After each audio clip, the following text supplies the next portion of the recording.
রাহিমাহুল্লাহু তাআলা কিতাবুল আশরিবা ওয়া বাবু কওলিল্লাহি তাআলা ইন্নামাল খামরু ওয়াল মাইসিরু ওয়াল আনসাবু ওয়াল আজলামু রিজসুম মিন আমালিশ শাইতান।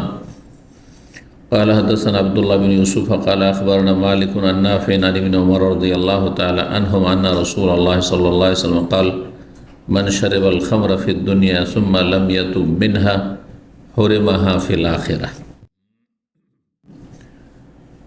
সম্মানিত ভাতৃমণ্ডলী, আল্লাহ রাব্বুল আলামিনের প্রশংসা এবং প্রিয় নবী সাল্লাল্লাহু আলাইহি সাল্লামের উপর সালাত ও সালামের পর আজ সোমবার 30শে রবিউল আউয়াল 1447 হিজরি মোতাবেক 22 সেপ্টেম্বর 2025 আমাদের ধারাবাহিক আলোচনা সহিহুল বুখারীর নতুন একটি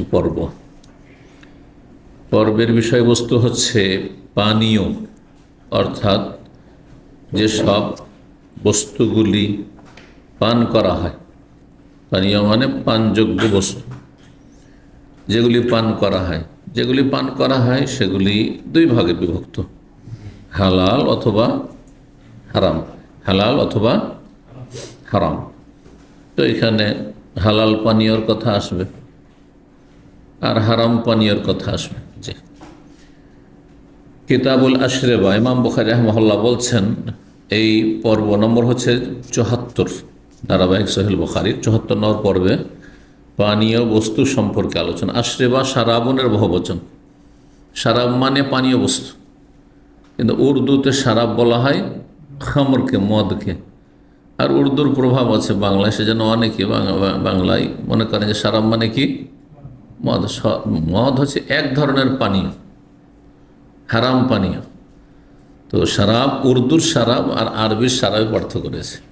আরবির শারাব মানে মায়ুশরাব, যা পান করা হয়, পানি শারাব, যে কোনো জুস শারাব, বোঝা গেছে না? একই শব্দ, কিন্তু আরবিতে গেলে ওর অন্য অর্থ, আর উর্দুতে গেলে তখন অন্য অর্থ হয়ে যায়। উর্দুতে শুধু মদের পানীয়কে শারাব বলা হয়, শারাব পিনা হারাম হয় বলছে না, কিন্তু এখানে কিতাবুল আশরিবা পানীয় বস্তু। শারাব মানে শারেবা ইয়াশরাবু শুরবান মানে পান করা।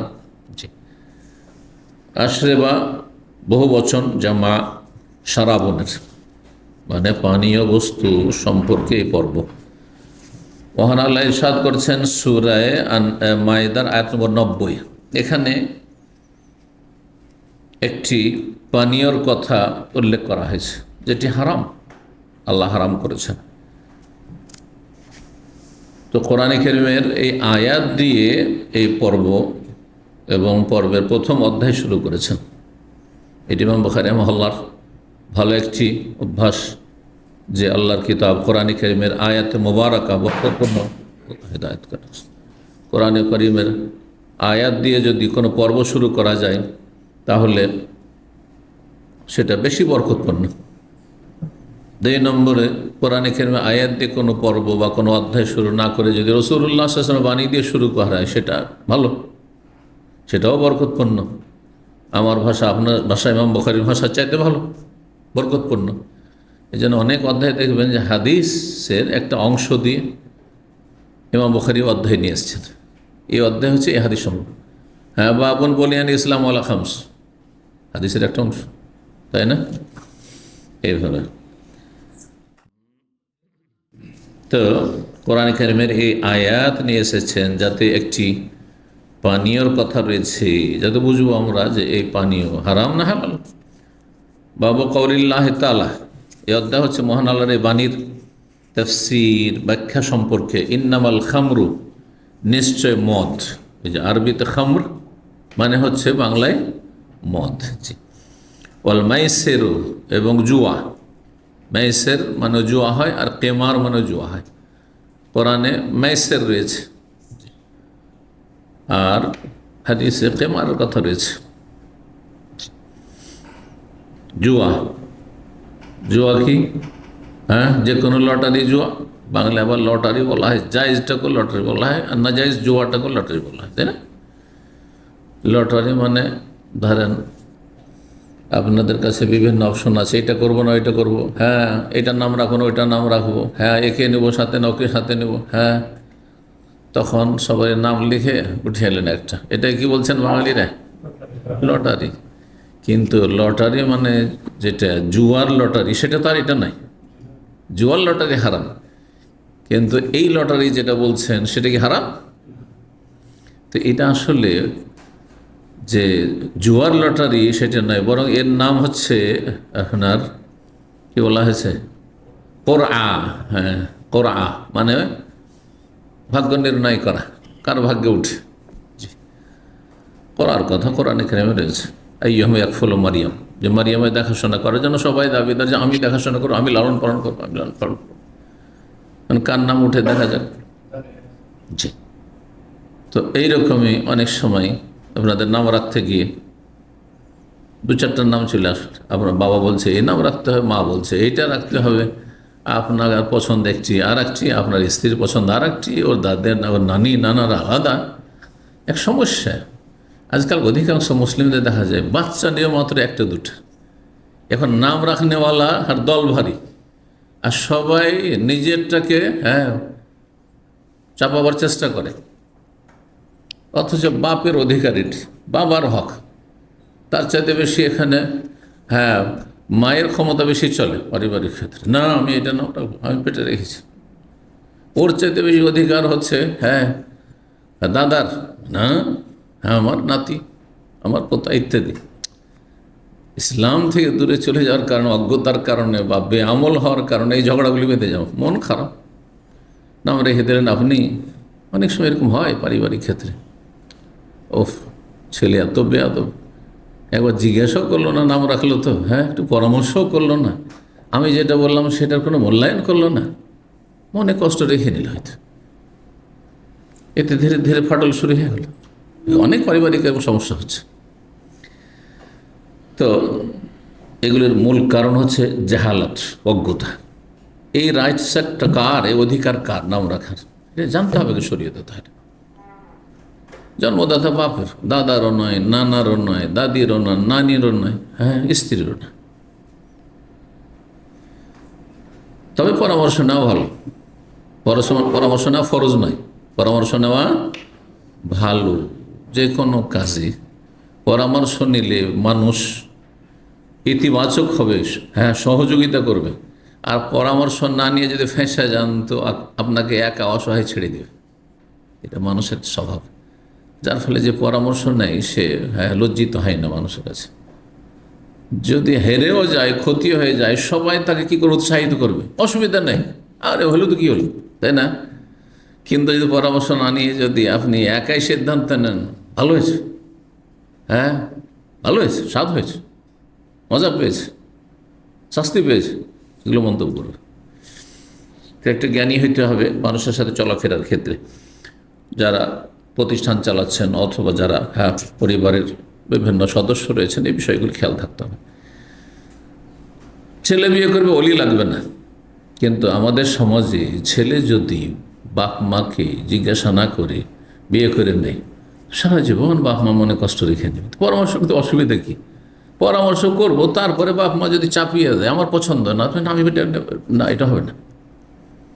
তো তাদেরও একটা খুশি করলেন, আর আপনার চূড়ান্ত সিদ্ধান্ত আপনার, যেহেতু আপনি সংসার করবেন। আপনার বাপ মা চাপিয়ে দিলে হবে না। আপনার যদি অন্তর তার সাথে না মিলে, তাহলে সারা জীবন কষ্ট করবেন আপনি, অথবা আপনি জুলুম করবেন আপনি। তো যাই হোক, উদাহরণগুলি দিলাম এই জন্য যে বিষয়গুলি গুরুত্বপূর্ণ। কি বলছিলাম, কোথায় থেকে?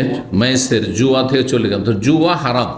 জুয়াতে কি হয়, সবাই কিছু কিছু অর্থ দিয়ে অংশ নেবেন, আর অল্প কিছু লোক সেখান থেকে পুরস্কার পাবে, এর নাম জুয়া। বুঝতে পেরেছেন? 1 টাকার লটারির টিকিট একসময় 4 আনাও ছিল আমাদের এক যুগে, 4 আনা করে সবই দিয়েছে, আর তারপরে কয়েকটা প্রাইজ আছে। এই যে আজকাল দোকানপাটে যে দিচ্ছে না, মাঝে মাঝে গাড়ি রেখে দিচ্ছে অথবা বিভিন্ন রকমের প্রাইজ রেখে দিচ্ছে, আর তারপরে ওতে যদি শর্ত লাগে এত টাকার শপিং করলে তাহলে কুপন দেওয়া হবে। এটি জুয়া, হারাম, এটি জায়েজ নয়। যেখানেই হোক না কেন জায়েজ নয়। এখানে বড় বড় আলমার ফতোয়া দিয়ে শেখ সালেহ ফৌজান ফতোয়া, হারাম এইসব। জুয়া আসলে কবিরা গুনাহ, এ রুজি হারাম। এ পুরস্কার নেওয়া হারাম, এ পুরস্কার দেওয়াও হারাম। আর এরকম যারা ব্যবসা করছে মানুষকে কাস্টমারকে আকৃষ্ট করার জন্য, তাদের রুজি হারাম, ব্যবসা হারাম। জি। কিন্তু কাস্টমার এমনি নিজের গরজে কিনতে আসলে যতটা কিনলো কুপন দিয়ে দিলে, যার ভাগ্যে উঠলো। আমরা এমনি কিছু কাস্টমারকে মাঝে মাঝে খুশি করতে চাই, এটা জায়েজ আছে। বোঝা গেছে না? আগে থেকে একবার গাড়ি দেখে রাখছেন যাতে করে শপিং করে, এই লোভে শুধু কেনাকাটা করতেই না। কি জন্য কেনাকাটা করছে? ভাবছে যে 50-100 টাকার যদি কিনে একটা কুপন নিয়ে নিই, আর এই কার্ডটা যদি পেয়ে যায়। জুয়া। তাহলে তো আল্লাহ বলছেন জুয়া, মদের সাথে মিলিয়ে জুয়া বলেছেন। যেমন মদ যেমন হারাম, জুয়া হারাম। ওয়াল আনসাব, এবং প্রতিমা পূজা, নাসাব, কোনো স্থাপনা পূজা, সেটা মূর্তির আকারে হোক, আর সেটি আপনার আস্থানা মাজারের আকারে হোক, হ্যাঁ, অথবা কোনো গাছের আকারে হোক, কোনো পাথরের আকারে হোক, হ্যাঁ, কোনো কিছুর আকারে হোক না কেন, কোনো আস্থানার পূজা করে যে কোনো। ওয়াল আনসাব ওয়াল আজলাম, এবং ভাগ্য নির্ধারক তীর। আরবরা জাহিলের যুগে, ইসলামের পূর্বে, রাসূলুল্লাহ আগমনের পূর্বে, যে কোনো কাজ করার জন্য বাইরে সফরে যাবে, অথবা বিয়ে শাদী করবে, অথবা যে কোনো কিছু করবে, সিদ্ধান্ত নেবে, কি করত? 3 রকমের তীর রাখত। একটা হচ্ছে ইফাল, আর একটা করো, আর একটা হচ্ছে করিও না, হ্যাঁ, যেও না বা করিও না। আর একটি হচ্ছে যে লাহারাজ, অথবা আর কিছু লেখা থাকতো।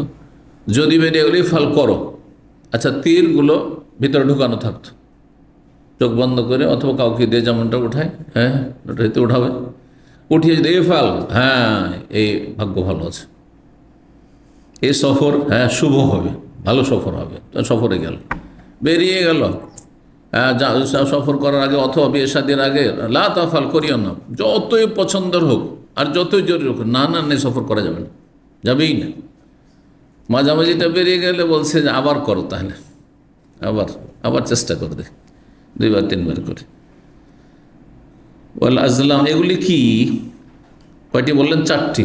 মদ, জুয়া এবং মূর্তি পূজা। তাহলে মূর্তি পূজা শিরক, বড় শিরক, কুফরি, ইসলাম থেকে খারিজকারী। তার সাথে তুলনা করেছে এই কাবিরা গুনাহগুলিকে। তাহলে বোঝা গেল কত বড় কাবিরা গুনাহ এগুলি। যদি ইসলাম থেকে বহিষ্কৃত করে না কেউ মদ খেলে, কিন্তু মদকে হালাল মনে করলে অসুবিধা কি? তাহলে সাথে সাথে সে কাফের, সে মূর্তি পূজকের মতো, সে নাস্তিকের মতো। একজন বলছে আল্লাহ নেই, একজন সেজদা করছে কবর মাজারে অথবা মূর্তিকে সেজদা করছে, আর একজন বলছে মদ হালাল, আমার পয়সায় দেখো, তোমার কি তাতে? সেও কাফের, মুরতাদ। একটি বিধান অস্বীকার করলে সবকে অস্বীকার করা, যেমন একজন নবীকে অস্বীকার করলে সব নবীকে অস্বীকার করা হয়। একটি কিতাব, আসমানি কিতাবকে অস্বীকার করলে সব কিতাবকে অস্বীকার করা হয়। লা নুফাররিকু বাইনা আহাদিন মির রুসুলি, আমরা কোনো রাসূলের মাঝে পার্থক্য করি না। ইহুদিরা মূসা আলাইহিস সালামকে মানত, বনি ইসরাইলরা, যারা ইহুদ পরে নামকরণ করেছে নিজের, কিন্তু ঈসা আলাইহিস সালামকে মানত না, সেজন্য আল্লাহ কাফের বলেছেন। খ্রিস্টানরা মূসা ঈসা উভয়কে মানত নবী হিসাবে, কিন্তু মোহাম্মদ রাসূলুল্লাহ সাল্লাল্লাহু আলাইহি ওয়াসাল্লামকে মানেনি, সেজন্য তারা কাফের হয়েছে। কিন্তু আমরা মূসা আলাইহিস সালামকে মানি আল্লাহ রসুল বলে, ঈসা আলাইহিস সালামকে আল্লাহ রসুল বলে মানি, আর তার আগে যত আম্বিয়া রসুল এসেছেন কোরআনে 25 জনের কথা নাম ধরে মানি, আর যাদের নাম উল্লেখ নেই আমরা বিশ্বাস করি যে আল্লাহর অনেক নবী রসুল এসেছেন যাদের নাম জানি না, তবে তার আল্লাহর পক্ষ থেকে আসলে তাদেরকে আমরা মানি, শ্রদ্ধা করি। জি, এই জন্য আমরা মুসলিম। মুসলিম মানে আত্মসমর্পণকারী, মুসলিম মানে যে মেনে নেই, তসলিম করে নেই, বেসাল্লিম ও তসলিম, মেনে নেই, আর তার অমান্যকারী। কাফেররা হচ্ছে অমান্যকারী, কাফের মানে অমান্যকারী, অস্বীকারী। তো আল্লাহ বলছেন এগুলি কি? রিজসুন, রিজসুন মানে নাজাসুন, অপবিত্র। মদ অপবিত্র, অপবিত্র হারাম। মদ পান করা অপবিত্রতা, নোংরামি। জুয়া, হ্যাঁ, জুয়া থেকে আয় উপার্জন, জুয়া খেলা, সবগুলো অপবিত্র কাজ। হ্যাঁ, এইরকমই মূর্তি পূজা অপবিত্র, শিরক। ইন্নামাল মুশরিকুন নাজাস, এই জন্য যে শিরক করবে সে হচ্ছে নাপাক, আল্লাহ বলছেন সূরা তওবা। ওয়াল আজলাম, আর ভাগ্য নির্ণয় করা, এগুলি এগুলি তকদির বা ভাগ্য নির্ণয় করার পদ্ধতি না, যা তোমরা তীরের মাধ্যমে করছো। এইরকমই যারা হাত দেখায়, আমি যাচ্ছি সৌদি আরবে যেতে চাইছি, এটা ভিসা লাগাবার জন্য, মেডিকেল করার জন্য এসেছি, বিদেশ যাব, এসে রাস্তা পথে বিভিন্ন জায়গাতে বসে থাকে না গণকগুলো, গণক জ্যোতিষী, তাদেরকে হাত দেখায় অথবা তাদের হাত চালায় অথবা বাটি চালায়, বলছে তোমার ভাগ্যটা খারাপ, না তাহলে যাবো না, ফিরে যায়, কাফের হয়ে যাবে। হাদিস আছে কাফের ফাকাদ কাফার বিমা উনজিলা আলা মুহাম্মদ সাল্লাল্লাহু আলাইহি ওয়াসাল্লাম। গণকের পেশা, জ্যোতিষীর পেশা, এগুলি হচ্ছে কুফরি কাজ, কুফরি কাজ। হারিয়ে গেছে, কারো ছাগল হারিয়ে গেছে, কারো বলদ হারিয়ে গেছে, ছেলে হারিয়ে গেছে, এগুলো দেশে করে, ওর মাধ্যমে কাফের হয়ে যায়। জি, এইটাও যেহেতু এরকমই, সেই জন্য রিসন এগুলো কাবিরা গুনাহ সবগুলি। তো এখানে পানীয় যে পর্ব, তার সাথে সম্পর্ক হচ্ছে এই মদ। মদ এক ধরনের পানীয় যা কিছু লোকেরা পান করে থাকে সর্বযুগে, কিন্তু সেই পানীয় হচ্ছে হারাম। জি, হারামের দলিল আসছে এখন হাদিসে, এখন আর এইটিও দলিল না পাক। তাহলে না পাক কি হালাল? পেশাব হালাল খাবে মানুষের পেশাব, পায়খানা তো এরকম পেশাব পায়খানার মতো এগুলি। পেশাব পায়খানা খাওয়া আর মদ পান করা, পেশাব পায়খানা খাওয়া আর আপনার জুয়ার আয় উপার্জন, ইনকাম করা। 5575 নম্বর হাদিস। মদ সম্পর্কে আরও আয়াত রয়েছে, বিস্তারিত যাচ্ছে না। 3 স্তরে মদকে আল্লাহ হারাম করেছেন। রিজসুম মিন আমালিশ শায়তান ফাজতানিবুহু, এটি হচ্ছে ফাইনাল, একবার শেষকাল। সুতরাং বেঁচে থাকো, আল্লাহ বাঁচতে বলছেন, চলবে মদ খাও, লাআল্লাকুম তুফলিহুন, এতেই সফলতা। সফল হতে চাও না? এতেই সফলতা। তাহলে যে মদ পান করবে, সে ব্যর্থ, সে ক্ষতিগ্রস্ত, দুনিয়া আখিরাতে ক্ষতিগ্রস্ত। মদখোর লোক কখনো শান্তি পায় না, দুনিয়া তো শান্তি নাই, কিন্তু তারা অশান্তিতে শান্তি খুঁজে, শান্তি পায় না। তার না শারীরিক শান্তি রয়েছে, না পারিবারিক শান্তি রয়েছে, না মানসিক শান্তি রয়েছে, না মালিকের সাথে সম্পর্ক রয়েছে, আল্লাহর সাথে কোনো সম্পর্ক নেই। সব অসৎ লোকদের, যার ফলে জাহান্নামে যাবে, মদখোর জাহান্নামে যাবে যদি তওবা না করে খালিস অন্তর থেকে। 5575 নম্বর হাদিস বলছেন ইমাম বুখারী রাহিমাহুল্লাহ, তার সনদ দিয়ে আব্দুল্লাহ বিন উমর রাদিয়াল্লাহু তাআলা আনহুমা থেকে, তিনি বলেন আন্না রাসূলুল্লাহ সাল্লাল্লাহু আলাইহি ওয়াসাল্লাম, রাসূল বলেছেন মান শারিবাল খামরা ফিদ দুনিয়া, কোন ব্যক্তি যদি ইহজগতে দুনিয়াতে মদ পান করে, দুনিয়াতে যে কয়দিন আল্লাহ পাঠিয়েছিলেন মদ পান করেছে কোনো ব্যক্তি, একবার হোক আর একাধিকবার হোক, যে যত বেশি পান করবে তত বেশি পাপী, একবার করলেও কাবিরা গুনাহ। সুম্মা লাম ইয়াতুব মিনহা, আর তার থেকে তওবা করে ফিরে আসলো না। তওবা মানে আস্তাগফিরুল্লাহ শুধু পড়লে হবে না, অতবেলে পড়লে হবে না, আল্লাহ তওবা করছি বললে হবে না, অন্তর থেকে তওবা, অন্তর পাপ থেকে ফিরাইতে হবে এবং পাপকে হারামকে হারাম জানতে হবে, ইয়াকিন করতে হবে, অন্তর থেকে ঘৃণা করতে হবে যেটি হারাম। আল্লাহ অন্তর আমি ফিরিয়ে নিলাম হারাম থেকে, জবান দ্বারা তওবা করতে হবে, আল্লাহ আমি তওবা করছি, ফিরে আসছি তোমার দিকে, তুমি ক্ষমা করে দাও, ক্ষমা চাই, আস্তাগফিরুল্লাহ তো বলে মুখেও বলবে, কাজে কর্মে তওবা করবে, আমলে, অর্থাৎ মদের এবং মদ পানকারীদের ধারে কাছে যাবে না। একসময় যেসব অসৎ লোকদের মজলিসে বসে মদ পান করেছে তাদের সাথে কোনো সংস্পর্শ রাখবে না, যাতে আবার টেনে হেঁচড়ে কখন ফাঁসিয়ে না দেয়, নিয়ে চলে যায়। আজকাল মুসলিম বিশ্বে আল্লাহ হেফাজত করুন, দুটো পয়সা হলে মদ খায় আর নেতা হইলে মদ খায়, মেজরিটি, সিংহভাগ আল্লাহ। এগুলো আপনি আভ্যন্তরীণ খবর নেন, নেতা মাথাদের সাথে ঘোরাফেরা করেন তো সব টের পাবেন আপনি। এরা আল্লাহ রাব্বুল আলামিন তাদেরকে নেতৃত্ব দিয়েছেন যে দেশে মানব জাতির জন্য, দেশবাসীর জন্য কোনো গঠনমূলক কাজ করবে, কিন্তু তারা হতভাগা, তাদের ক্ষমতার অপব্যবহার করেছে, স্বেচ্ছাচারিতা করেছে। আল্লাহ তাদেরকে দুনিয়া আখিরাতে লাঞ্ছিত করেছেন। এই জন্য বলুন আলহামদুলিল্লাহ, যাদেরকে হারাম থেকে আল্লাহ বাঁচিয়ে রেখেছেন। এই নেতৃত্ব ক্ষমতা, এই পয়সা যদি হারামে নিয়ে যায়, তাহলে এই পয়সা আপনার জন্য নিয়ামত না আযাব, যে জাহান্নামে যাওয়ার কারণ হয়েছে আপনার পয়সা। হ্যাঁ, জাহান্নামে যাওয়ার কারণ হয়েছে আপনার নেতৃত্ব ক্ষমতা। আল্লাহ এদের অনিষ্ট থেকে রক্ষা করুন। যদি কোনো ব্যক্তি মদ পান করে দুনিয়ায়, তারপরে তওবা করলো না, তওবা করলে তাহলে আল্লাহ তওবা দরজা খুলে রেখেছে, যে কোনো পাপ থেকে ফিরে আসার সুযোগ আছে যতক্ষণ মরণ না এসছে। মালাকুল মওতকে আযাবের ফেরেশতাকে না দেখে নিয়েছেন, দেখে নিলে আখেরাত দেখে নিয়েছেন, এখনও হয়তো দম আছে কিন্তু দেখে নিয়েছে, চলে এসছে, চলে আসে আর ফিরে যাবে না ওরা। হ্যাঁ, আত্মা হ্যাঁ টেনে হেঁচড়ে বের করার জন্য এসেছে পাপীদের। সুতরাং তখন আখেরাতের জগতে আছে সে, তখন আর তওবা দরজা বন্ধ হয়ে যায়। এবং হাদিসে রয়েছে, যদি তওবা না করে মারা যায় হোরে মাহফিল আখেরা, তাহলে পরকালে এই পানীয় থেকে, মানে মদের নিয়ামত থেকে, জান্নাতে যে একটি নিয়ামত হবে কি মদ, সেটা থেকে বঞ্চিত থাকবে, সেটা বঞ্চিত থাকবে। এ হাদিসের তাফসীর কি? মানে মদ খোর তাহলে জান্নাতে যাবে, শুধু মদটা পাবে না? কেউ কেউ বলেছেন এই কথাই যে ধরে, আর সে কোন মদখোর? বেনামাজি মদখোর। আজকে তো অধিকাংশ মদখোর হচ্ছে বেনামাজি, তাহলে প্রশ্ন ওঠে না ওর জান্নাতে যাওয়ার। অধিকাংশ বেনামাজি হচ্ছে সেকুলার নাস্তিক, তাহলে প্রশ্ন ওঠে না ওর জান্নাতে যাওয়ার, কাফের যায়। অধিকাংশ বেনামাজি, অধিকাংশ মদখোর হচ্ছে আপনার ধরেন মাজারপন্থী, তাহলে তো প্রশ্ন ওঠে না এসব মুশরিকের জান্নাতে যাওয়ার। বুঝতে পারছেন না? যদি এমন কোনো মদখোর হয়, এমন কোনো মদখোর হয় যে সহি আকীদার, সহি আকীদা, যেভাবে সহি আকীদা, আল্লাহর সাথে শিরক করে না, নাস্তিক না, আর মাজার পীর এসব শিরকে বিশ্বাসী না, বড় শিরক তাদের জীবনে নেই, বড় কুফরি নেই, ইমান ভঙ্গকারী বিষয় নেই, 5 ওয়াক্ত নামাজ পড়েছে কিন্তু মদখোর, এটা বাংলার জমিনে পাওয়া যাবে না, কিন্তু আরবদের মধ্যে আছে, নামাজও পড়েছে আর মদও খায়, সেইরকম হয়তো খুব বিরল আমাদের সমাজে মদখোর নামাজি হবে। এটা এই নজির হয়তো আপনারা বের করতে পারবেন না।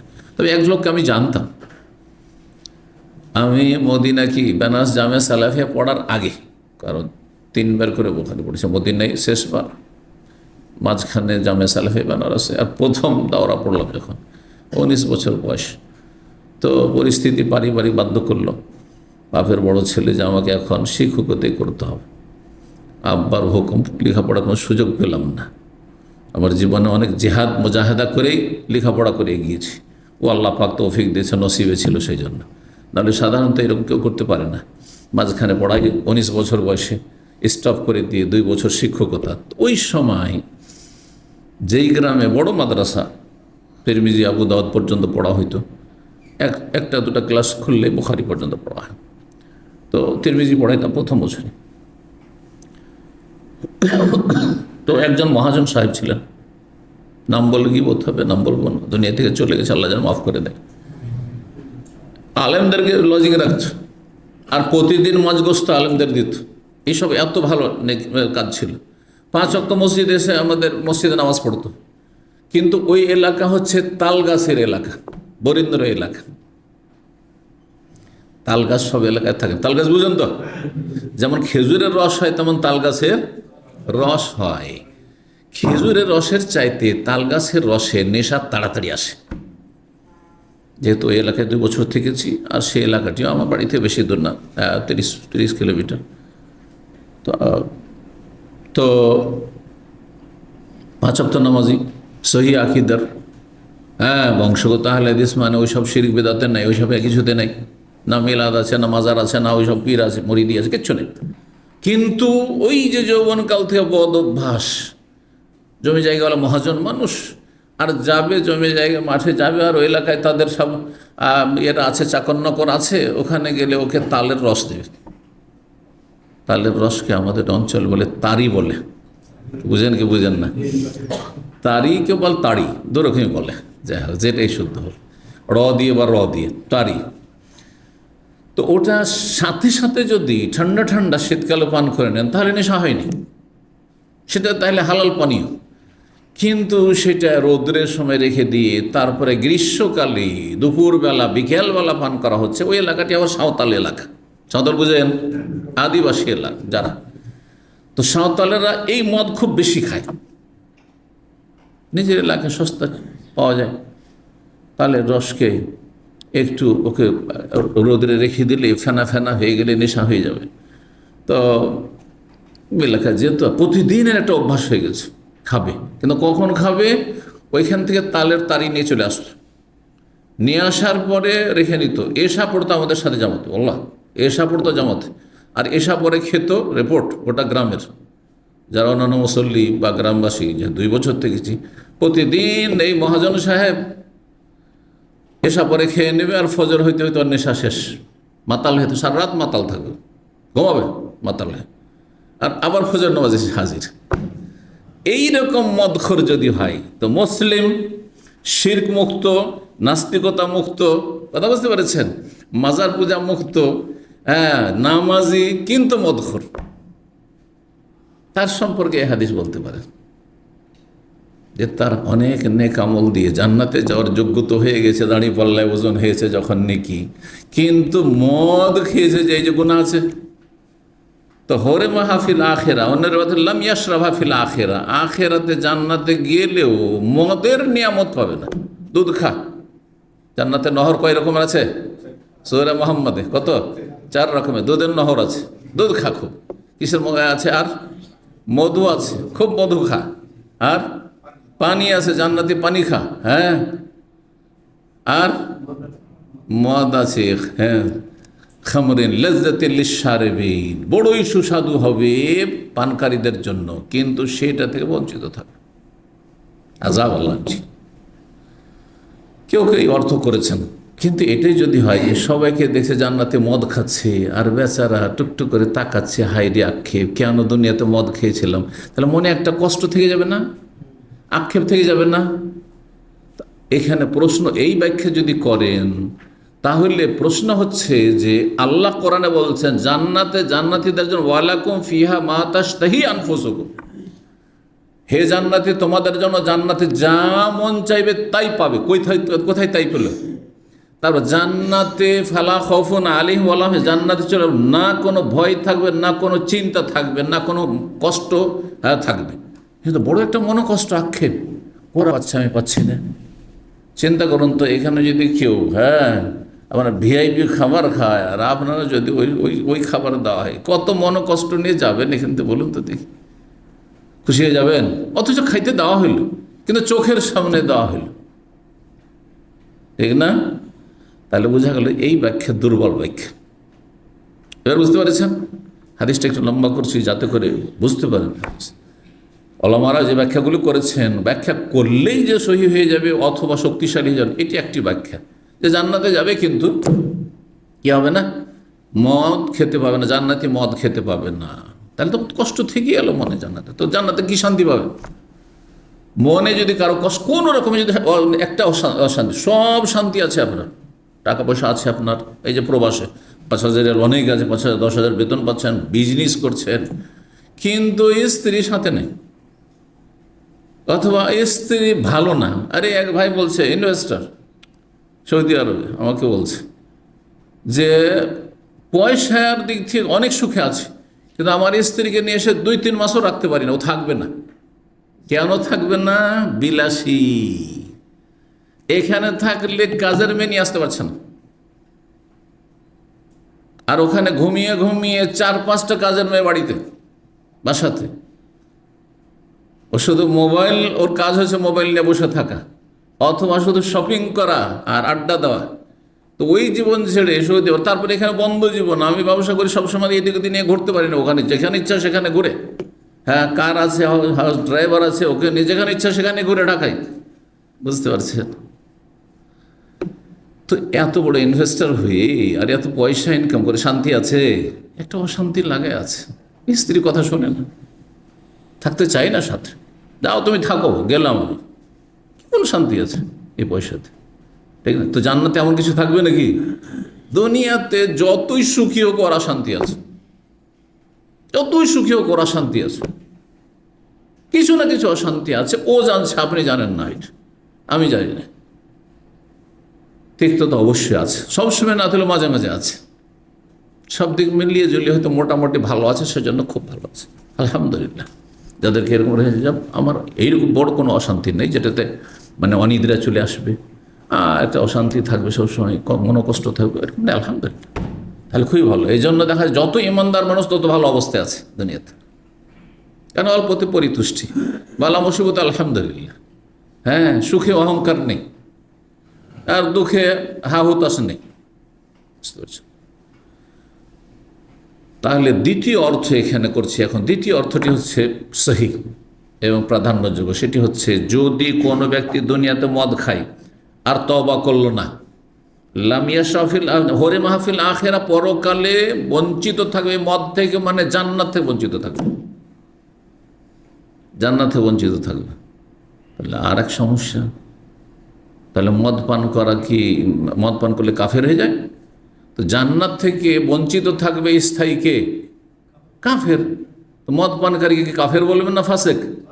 পাপিষ্ট, কিন্তু কাফের না সে, যতক্ষণ বড় কুফরি না যাবে, বেনামাজি নাই, তাহলে সে কাফের না। যেমন বললাম, নামাজি, সহি আকীদার, সব এগুলো ঠিক আছে, নাস্তিকও না, হ্যাঁ, কিন্তু মদ খায়, তাহলে সে কি? ফাসেক, পাপী, কিন্তু কাফের না। তাহলে জান্নাত থেকে বঞ্চিত থাকবে আখিরাতে, এই মদ থেকে, জান্নাতি মদ থেকে, মানে জান্নাত থেকে বঞ্চিত থাকবে। তাহলে তো আমি একটা ফাসেকে জান্নাত থেকে বঞ্চিত করে দিলাম, কেমন হয়? এটা খারিজিদের আকীদা, এটা মুতাজিলার আকীদা, যে দাইয়ুস কোশ্চিন কালেও হ্যাঁ জান্নাতে যাবে না, যা এই যে বক্তারা যেভাবে বলেছে, এটা হচ্ছে খারিজিদের আকীদা, হ্যাঁ, চরমপন্থীদের আকীদা, এটা জঙ্গিদের কথা বুঝতে পেরেছেন?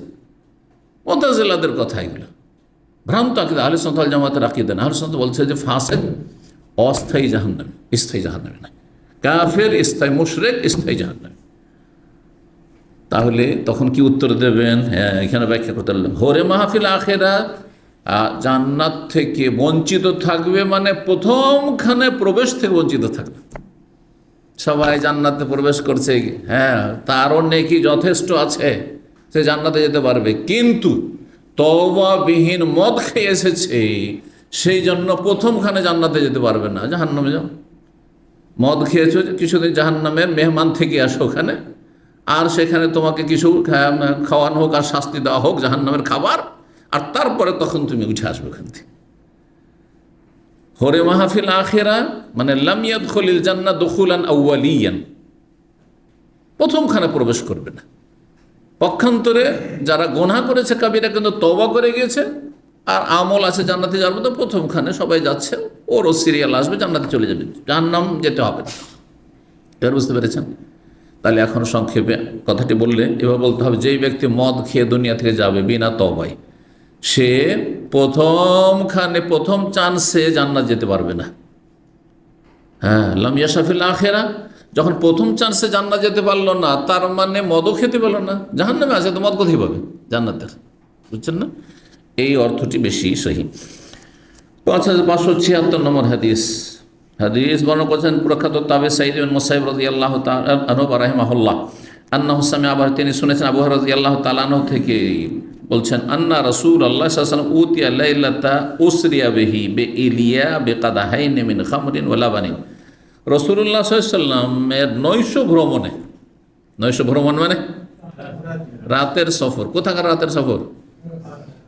দুনিয়ার কোথাকার? আকাশের সফর, হ্যাঁ, মক্কা থেকে বাইতুল মুকাদ্দাস, এই জমিনি সফর ইসরা, নৈশ ভ্রমণ, আর আকাশে ওপরে উঠাকে আরাজা ইয়ারজু বলা হয়, সেজন্য ওর নাম হচ্ছে মেরাজ। তো এখানে এই রাতে দুটো অবস্থা হয়েছে নবী সাল্লাল্লাহু আলাইহি ওয়াসাল্লাম। একটি হচ্ছে ইসরা, মানে জমিনি সফর, ওটার নাম হচ্ছে ইসরা, সুবহানাল্লাযী আসরা বিআবদিহি, সূরায় একটি সূরার নাম ইসরা, এটা কোরআনের স্পষ্ট আয়াত দ্বারা প্রমাণিত। আর বাইতুল মুকাদ্দাস থেকে, ফিলিস্তিন থেকে যে 7 আসমানে আল্লাহ নিয়ে গেছেন রাসূলুল্লাহ সাল্লাল্লাহু আলাইহি ওয়াসাল্লামকে, সেটি হচ্ছে মেরাজ, যা সূরা নাজমের আয়াতে ইশারা ইঙ্গিতমূলক বর্ণনা হয়েছে, স্পষ্ট নেই তবে আছে। আর হাদিসে, সহি হাদিসে মেরাজের হাদিস, প্রসিদ্ধ হাদিস, অনেক হাদিস রয়েছে। তো রাসূলুল্লাহ সাল্লাল্লাহু আলাইহি ওয়াসাল্লাম যেই রাতে মেরাজের সফর করেছিলেন, সহজ ভাষায়, হ্যাঁ, মেরাজের সফর করেছিলেন, সেই সময় তিনি এলিয়া নামক স্থানে ছিলেন। এলিয়া হচ্ছে বাইতুল মুকাদ্দাসের অঞ্চলে একটি জায়গা, মানে প্যালেস্টাইনে। কি নিয়ে আসা হলো রাসূলুল্লাহ সাল্লাল্লাহু আলাইহি ওয়াসাল্লামের কাছে? ওতিয়া মানে নিয়ে আসা হলো। দুটো পাত্র বা পেয়ালা, দুটো পান পাত্র নিয়ে আসা হলো। কাদাহন মানে পেয়ালা হয়, কাদাহন মানে গ্লাসও হয়। আগের যুগে তো আর এরকম উন্নতি ছিল না, যার ফলে উন্নত জীবনযাপন না থাকার কারণে পেয়ালাতে পান করতো মানুষ, পেয়ালাতে পানি পান করতো। অথচ বাটি থেকে নয় পানি পান করেছি আমি একসময়, হ্যাঁ, গ্লাস। তারপরে গ্লাস হচ্ছে পান করার জন্য, বাটি হচ্ছে আলাদা কাজের জন্য, হ্যাঁ। আর এক এক রকমের পানীয়ের জন্য এক এক রকমের আপনার পাত্র। তো সেটা তো মানুষের যখন পয়সা হয়েছে তখন না হয়েছে। তো বলছেন দুটো পাত্র নিয়ে আসা হলো, একটিতে ছিল মিন খামরিন মদ, ওলা বানিন, আর একটি ছিল দুধের। ফেরেশতা নিয়ে আসলেন রাসূলুল্লাহ সাল্লাল্লাহু আলাইহি ওয়াসাল্লামের কাছে। ফানাজারা ইলাইহিমা, দুটো সামনে পেশ করলেন যে দুটোর যেটা ইচ্ছা আপনি পান করেন। সুবহানাল্লাহ। দেখলেন দুটোর দিকে তাকিয়ে রাসূলুল্লাহ সাল্লাল্লাহু আলাইহি ওয়াসাল্লাম, সুম্মা আখাযাল লাবানা, তারপরে দুধের পাত্রটি নিয়ে নিলেন, দুধটা পান করেন নবী সাল্লাল্লাহু আলাইহি ওয়াসাল্লাম। সাহাবী বলতে পারেন যে নবী সাল্লাল্লাহু দুধ তো পান করবেনই, কারণ মদ তো হারাম। এ কথা বলা কি ঠিক? তখন মদ হারাম হয়েছিল? ঘটনা মেরাজ কোথায় হয়েছে? মক্কায় না মদিনায়? যখন নবী সাল্লাম মক্কায়, তাই না? নবী সাল্লামের নবুয়ত প্রাপ্তির 10 বছর পরে মোটামুটি মেরাজ হয়েছে, যদি একটু আগে পরে নিয়ে ইখতিলাফ আছে। তারপর যখন নবী সাল্লামের বয়স 50, তারপর আরও 3 বছর থাকলেন, 13 বছর, তারপরে হিজরত করে আসলেন। তারপরে হিজরত করে এসে 1-2 বছর পরে তারপরে মদ হারাম হয়েছে, দ্বিতীয় হিজরিতে মদ হারাম হয়েছে মদিনায়। তাহলে মদ হারামার 5 বছর আগে মেরাজ হয়েছে, তাহলে মদ হালাল। তাহলে হালাল জিনিস যদি কোনো কিছু পেশ করা হয় তার নিতে আপত্তি আছে কি? কিন্তু নবী সাল্লাল্লাহু আলাইহি ওয়াসাল্লামের প্রকৃতি যেহেতু হচ্ছে পরিষ্কার পরিচ্ছন্ন, প্রকৃতি বুঝছেন তো, মানুষের অনেক প্রাকৃতিকভাবে মানুষ ভালো থাকে। দেখেন অনেক ছেলে মেয়েরা কলেজ ইউনিভার্সিটিতে লেখাপড়া করছে, ইসলামিক প্রতিষ্ঠানে কোনোদিন লেখাপড়া করেনি, কিন্তু প্রাকৃতিকভাবে এত ভালো ছেলে মেয়ে যে ওখান থেকে ধার্মিক। হিন্দুর ঘরে জন্ম নিয়ে এত ধার্মিক যে ওই রকম ধার্মিক আমরা হইতে পারি। আমি এরকম লোক জানি, তাদের জীবনী বেলালের ইতিহাসকে হারিয়ে দেওয়ার মতো। জি, এরকম ছেলে আছে, এরকম লোক আছে পৃথিবীতে, এখন আছে। তার কাহিনী শোনেন, আর বেলালের ওপরে যে জুলম অত্যাচার চলেছে মক্কায়, তাহলে মনে হয় যে এতে বেলালের সঙ্গী একবারে। কত যে জুলম অত্যাচার চলেছে, আল্লাহু আকবার। কীভাবে জীবন কে নিয়ে আল্লাহ তার হায়াত রেখেছে। তার আপন বোনকে খুন করা হয়েছে, আর কোনো গরিবের ছেলে না, বড় ধনকুপের ছেলে, পয়সাওয়ালা ছেলে। আল্লাহু আকবার।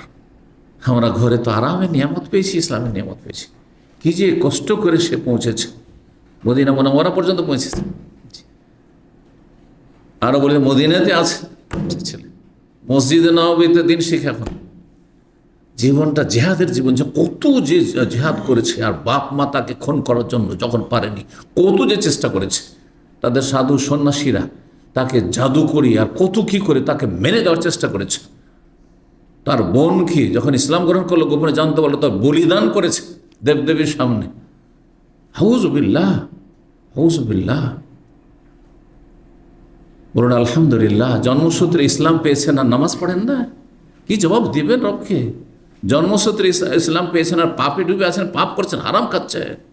দেখুন তাদের জীবনী থেকে কত শিক্ষা নিতে পারেন, কত ঈমান তাজা হয়। তো মানুষের প্রকৃতি যখন ভালো থাকে, গোবরে পদ্ম ফুল হয় আমাদের সমাজ, বলেন না বাংলা ভাষাতে, গোবরে পদ্ম ফুল। খারাপ পরিবার, একটা ভালো ছেলে তৈরি হয়ে গেছে, ভালো মানুষ তৈরি হয়ে গেছে, আর ভালো পুরো আলেম পরেজগার আল্লাহওয়ালাদের পরিবারে অসৎ কুখ্যাত ছেলে মেয়ে, বাপ মার মান ইজ্জত কি একবারে সর্বনাশ করে দিয়েছে, হচ্ছে। নাসআলুল্লাহ সালামাত ওয়াল আফিয়া। তো নবী সাল্লাল্লাহু আলাইহি সাল্লাম প্রাকৃতিকভাবে, সৃষ্টিগতভাবে আল্লাহর তাকে সবচাইতে ভালো তবিয়ত প্রকৃতির সৃষ্টি করেছিলেন। তো প্রাকৃতিকভাবে যদিও দুধও হালাল আর মদও হালাল তখন, কিন্তু তিনি মদ নেননি, মদ তিনি স্পর্শ করেননি। দুধ নিলেন না, দুধটা পান করে নিলেন। ফাকালা জিবরিল, জিবরাইল আলাইহিস সালাম তখন রাসূলকে সম্বোধন করে বলছেন আলহামদুলিল্লাহ, আল্লাহ শুকরিয়া আদায় করছি, আলহামদুলিল্লাহ। নবী সাল্লাল্লাহু আলাইহি ওয়াসাল্লাম সঠিক সিদ্ধান্তে উপনীত হয়েছেন, শুকরিয়া আদায় করেছেন কে? আলহামদুলিল্লাহ বলছেন জিবরাইল। তাহলে আপনার আপনজন, প্রিয়জন, মুসলিম ভাই বোন যদি সুখী হয় তখন হিংসা করবেন? হ্যাঁ, মনে কষ্ট হবে, গায়ের জ্বালা হবে না? বলেন আলহামদুলিল্লাহ, ভাই আল্লাহ আপনাকে উন্নতি দিয়েছে, আলহামদুলিল্লাহ। এটা বড় উচিত। এটি হচ্ছে ফেরেশতা চরিত্র। ফেরেশতা চরিত্রের যদি হয়ে যেতে পারেন, নিজেকে হিংসা বিদ্বেষ মুক্ত করতে পারেন, তাহলে জান্নাত পাওয়া নিশ্চিত, এতে কোনো সন্দেহ নেই। কারণ আপনি, আপনার ঈমান আমল এই জগতের না, আপনি ফেরেশতা চরিত্রের মানুষ। কিন্তু অধিকাংশ মানুষ হচ্ছে ইবলিস চরিত্রের, এই অধিকাংশ মানুষ হচ্ছে পাশবিক চরিত্রের, পশু চরিত্রের, হিংস্র পশুর মতো। আল্লাহ হেফাজত করুন তাদের অনিষ্ট থেকে। বলছেন জিবরাইল আলহামদুলিল্লাহ হাদাকাল ফিতরা, সে আল্লাহরই যাবতীয় প্রশংসা করছি বা শুকরিয়া জ্ঞাপন করছি, যিনি আপনাকে স্বভাবজাত দ্রব্যের দিক নির্দেশনা দিয়েছেন। ফিতরা স্বভাবজাত, মানুষের স্বভাব স্বাভাবিক, যদি প্রাকৃতিকভাবে যদি নেন, মদ হারাম হালাল এটা বাদ দিয়ে, তো মদ আর দুধ পাশাপাশি রাখলে, দুধ এমন বড় নিয়ামত, এমন বড় নিয়ামত যে এটি খাদ্যেরও বিকল্প, পানীয়রও বিকল্প। বুঝতে পেরেছেন? এই জন্য দুধ পান করার পরে নবী সাল্লাল্লাহু আলাইহি ওয়াসাল্লাম দোয়া, বিশেষ দোয়া শিখেছেন। অন্য খাবার দাবার বা পানি পান করার পরে ওই দোয়া নেই। কিন্তু কি জানেন? আল্লাহ বারিক লানা ফিহি ওয়াজিদনা মিনহু, হে আল্লাহ আমার এই দুধে বরকত দাও এবং আরো বেশি দাও। কিন্তু যতই দামি খাবার খান না কেন আপনি দুনিয়ার, যতই দামি আপনি জুস পান করেন না কেন, আল্লাহ বারিক লানা ফি ওয়াজিদনা মিনহু পড়া যাবে না। কি পড়তে হবে? ও আতেমনা খায়রা মিনহু। আল্লাহ বারিক লানা ফি, আল্লাহ এতে বরকত দাও, এই খাবারে পানীয়তে, যে জুস খেলাম, অমুক করলাম, হ্যাঁ এই ভালো ভালো খাবার খেলাম, স্যুপ খেলাম, ও আতেমনা খায়রা মিনহু, আর এর চাইতে ভালো খাবার দাও, এর চাইতে ভালো খাবার খাও। বুঝতে পেরেছেন না? তারপরে নবী সাল্লাল্লাহু আলাইহি ওয়াসাল্লামকে বললেন জিবরাইল, ওয়ালাউ আখাযতাল খামরা, আপনি যদি মদ হাতে নিয়ে নিতেন আর পান করে নিতেন, গাওয়াত উম্মাতুকা, তাহলে আপনার উম্মত সব পথভ্রষ্ট হয়ে যেত। নবী সাল্লাল্লাহু আলাইহি ওয়াসাল্লাম দুধ পান করেছেন, দুধ চয়ন করেছেন মেরাজের সফরে, তারপরে অধিকাংশ উম্মত আজকে পাপিষ্ঠ। অধিকাংশ উম্মত ইসলামের পোশাক থেকে বেরিয়ে চলে গেছে, খলস থেকে বেরিয়ে চলে গেছে, নামে মাত্র মুসলিম, নামটা মুসলিম থেকে গেছে। কয়জন নামাজ পড়ে? পরিসংখ্যান বের করেন, 95 জন বেনামাজি হবে, শতকরা 5 জন পাওয়া মুশকিল আছে। তার মধ্যে আবার বেদাতি নামাজি ছড়াছড়ি। জি, আল্লাহ হেফাজত করুন। 5577 নম্বর হাদিস, হাদিস বর্ণনা করেছেন আনাস রাদিয়াল্লাহু তাআলা আনহু, তিনি বলেন সামিআতু রাসূলুল্লাহ সাল্লাল্লাহু আলাইহি ওয়াসাল্লাম, রাসূলুল্লাহ সাল্লাল্লাহু আলাইহি ওয়াসাল্লামকে বলতে শুনেছি, বা সামিআতু মিন রাসূলিল্লাহ হাদিসান, আমি রাসূলুল্লাহ সাল্লাল্লাহু আলাইহি ওয়াসাল্লামকে থেকে এমন একটি হাদিস শুনেছি, লা ইউহাদ্দিসুকুম বিহি গায়রি, যেই হাদিসটি আমার ছাড়া তোমাদেরকে কেউ বর্ণনা করতে পারবে না, কারণ অন্য কেউ জানে না। তিনি অনুমান করে বলছেন যে বিষয়টি, যেহেতু যখন তিনি বলেন নবী সাল্লাল্লাহু আলাইহি ওয়াসাল্লাম, তখন শুধু আমি ছিলাম, আর কেউ ছিল না। আর তারপরে হয়তো বেশি সময় নবী সাল্লাল্লাহু আলাইহি ওয়াসাল্লাম পাননি, শেষ দিকে শুনেছেন, তো অন্য কেউ হয়তো বিষয়টি আর কেউ জানেনি, হ্যাঁ, অথবা কারো কাছ থেকে তিনি শোনেননি যে এই বিষয়টি আর কেউ বর্ণনা করছেন। তো তিনি অনুমান করে বলছেন যে এই বিষয়ে আমার ছাড়া কারো কাছ থেকে জানার কোনো মাধ্যম বা সূত্র নেই। কি? নবী সাল্লাল্লাহু আলাইহি ওয়াসাল্লাম বলছে ইন্না মিন আশরাতিস সাআতি, কোন রিওয়ায়াতে রয়েছে, এখানে রয়েছে মিন আশরাতিস সাআতি, কিয়ামতের নিদর্শন সমূহের অন্তর্ভুক্ত হচ্ছে। আশরাত মানে আলামত, আর আলামত মানে লক্ষণ বা নিদর্শন। কিয়ামতের বেশ কিছু আলামত রয়েছে, আলামত শব্দটি আরবি, হ্যাঁ। তো কিয়ামতের লক্ষণ মানে পূর্বাভাস, বেশ কিছু আভাস, সেগুলি 2 ভাগে ভাগ করা যেতে পারে। বড় আলামত 10টির মতো রয়েছে কিয়ামতের লক্ষণ, আর বাকি হাজার হাজার কিয়ামতের পূর্বাভাস লক্ষণ রয়েছে, সেগুলি ছোট। তো কিয়ামতের নিদর্শনাবলীর অন্তর্ভুক্ত হচ্ছে আইয়াজহারাল জাহল, যে এক সময় মানব সমাজে, মুসলিম সমাজে অজ্ঞতা প্রকাশ পাবে, ইসলাম সম্পর্কে অজ্ঞ, আল্লাহ, যদি আপনি পরিসংখ্যান বের অবাক হয়ে যাবেন। আপনি মুসলিম সমাজের অধিকাংশই সূরা ফাতিহা ভালো করে মুখস্থ রাখেন, সূরা ইখলাস, ফালাক, নাস ভালো করে মুখস্থ নেই। কি দিয়ে নামাজ পড়ে বলুন তো দেখি? আত্মাহে দরুদ মুখস্থ নেই, আত্মাহে দরুদ ছাড়া নামাজ হয় না। আমি নিজে খেয়াল খুশি বলছি না, আমি জেলে দীর্ঘ 20 বছরের মতো বক্তব্য করেছি। প্রথম দিকে তো সাপ্তাহিক যেতাম, আর তারপরে মাঝে মাঝে মাঝে মাঝে যেতাম মাসে বা মাসে দুবার এই করে যেতাম। আর তারপরে শেষ দিকে আপনার যাওয়াটা একেবারে কমে গেছে। তারপর মাঝে মধ্যে হয়তো ওনাদের তলব হলে আমরা যাই। তো কখনো কখনো পরীক্ষামূলক জেলে যারা গেছে সবাই যে খারাপ তা তো নয়, তাই না? কিছু ভালো মানুষ হয়তো ফেঁসে গেছে কোনো কোনো একটা অপরাধে, হ্যাঁ, তো অভিযুক্ত হয়েছে, অথবা আসলে মানুষের ভালো মানুষের পাপ হয়ে যেতে পারে। তো সব যে খারাপ তা নাই, ভালো মানুষও দেখেছি। কিন্তু ভালো হয়তো সীমিত ভালো, ভালো হয়তো কি সীমিত ভালো। অধিকাংশ যখন জিজ্ঞাসা করি আমি পরীক্ষা করার জন্য, যে দেখি মুসলিম সমাজের অবস্থাটা কি, আর এদেরকে আপনার ফাউন্ডেশন থেকে শিখাইতে হবে। কারণ নামাজ পড়লে সূরা ফাতিহা পড়তে, সূরা ফাতিহা ছাড়া নামাজ হয় না, আত্মাহাত ছাড়া নামাজ হয় না, দরুদ ছাড়া নামাজ হয় না। আর অল্প স্বল্প লোক থাকলে তখন আর বক্তব্য করি না, হয়তো 2-4-10 জন আছে, কি আর বক্তব্য করবো, একটু নাসিহা করে উপদেশ দিয়ে পাপ থেকে সতর্ক করে আর পাপের কুফল বলে দিয়ে, কারণ ওগুলো বেশি দরকার তাদের জন্য। আর তারপরে চলেন তো সূরা ফাতিহা শোনান দেখি, একটু আত্মাহাত শোনান দেখি। আল্লাহ, অর্ধেকের বেশি লোক শোনাইতে পারে। 10 জন থাকলে 3 জন পারে, 7 জনই পারে না। বিনা বাড়াবাড়িতে বলছি, কারো কাছ থেকে শুনে না। এটা আইনুল ইয়াকিন, হাক্কুল ইয়াকিন, আমি নিজের চোখে দেখেছি এবং নিজে জিজ্ঞাসা করেছি। এটা মুসলিম জাতির অবস্থা। আর বাকি অমুসলিম আল্লাহর দিন থেকে কত অজ্ঞ হয়ে রয়েছে, আল্লাহর দিনকে ঘৃণা করে। হ্যাঁ, যারা আল্লাহর দিন মানে মুসলিম, মুসলিম মানে তাদের কাছে হচ্ছে বর্বর, মুসলিম হচ্ছে মুসলিমদের সম্পর্কে একটা বিরূপ ধারণা, হ্যাঁ, খারাপ, তাদের একটা নেগেটিভ চিন্তা চেতনা। হ্যাঁ, ইসলাম মুসলিমরা বদনাম হয়েছে তাদের কাছে। ওয়ায়াকিলুল ইলম, জ্ঞান কম হয়ে যাবে, মানে ইসলামের জ্ঞান কম হয়ে যাবে। ইসলামের জ্ঞানের শোচনীয়তা, জানে না ইসলাম সম্পর্কে, জানলেও ভুল জানে। তো ভুল জেনে লাভটাই কি? ভুল ইসলাম জানার সংখ্যা বেশি। বেদাতি ইসলাম, বেদাতকে সুন্নাত মনে করছে, আর শিরককে ইসলাম মনে করছে অধিকাংশ লোকের। ওয়ায়াযহারুজ জিনা, আর ব্যভিচার ছড়িয়ে পড়বে, ব্যাপক আকার ধারণ করবে। এই যে সহশিক্ষা, স্কুল থেকে প্রেম শুরু হয়ে যাচ্ছে, প্রাইমারি স্কুল থেকে শুরু হচ্ছে, হাই স্কুলে আরও বেশি, তারপর কলেজে গেলে তার শেষ, ইউনিভার্সিটি গেলে তো বলতেই হবে না। আউযু বিল্লাহ। ঘরে ঘরে আজকাল সৎ চরিত্রের পুরুষ এবং সতী নারী পাওয়াটা বিরল হয়ে গেছে। আল্লাহ হেফাজত করুন। ওয়াকিলুর রেজাল, পুরুষদের সংখ্যা কমে যাবে, কারণ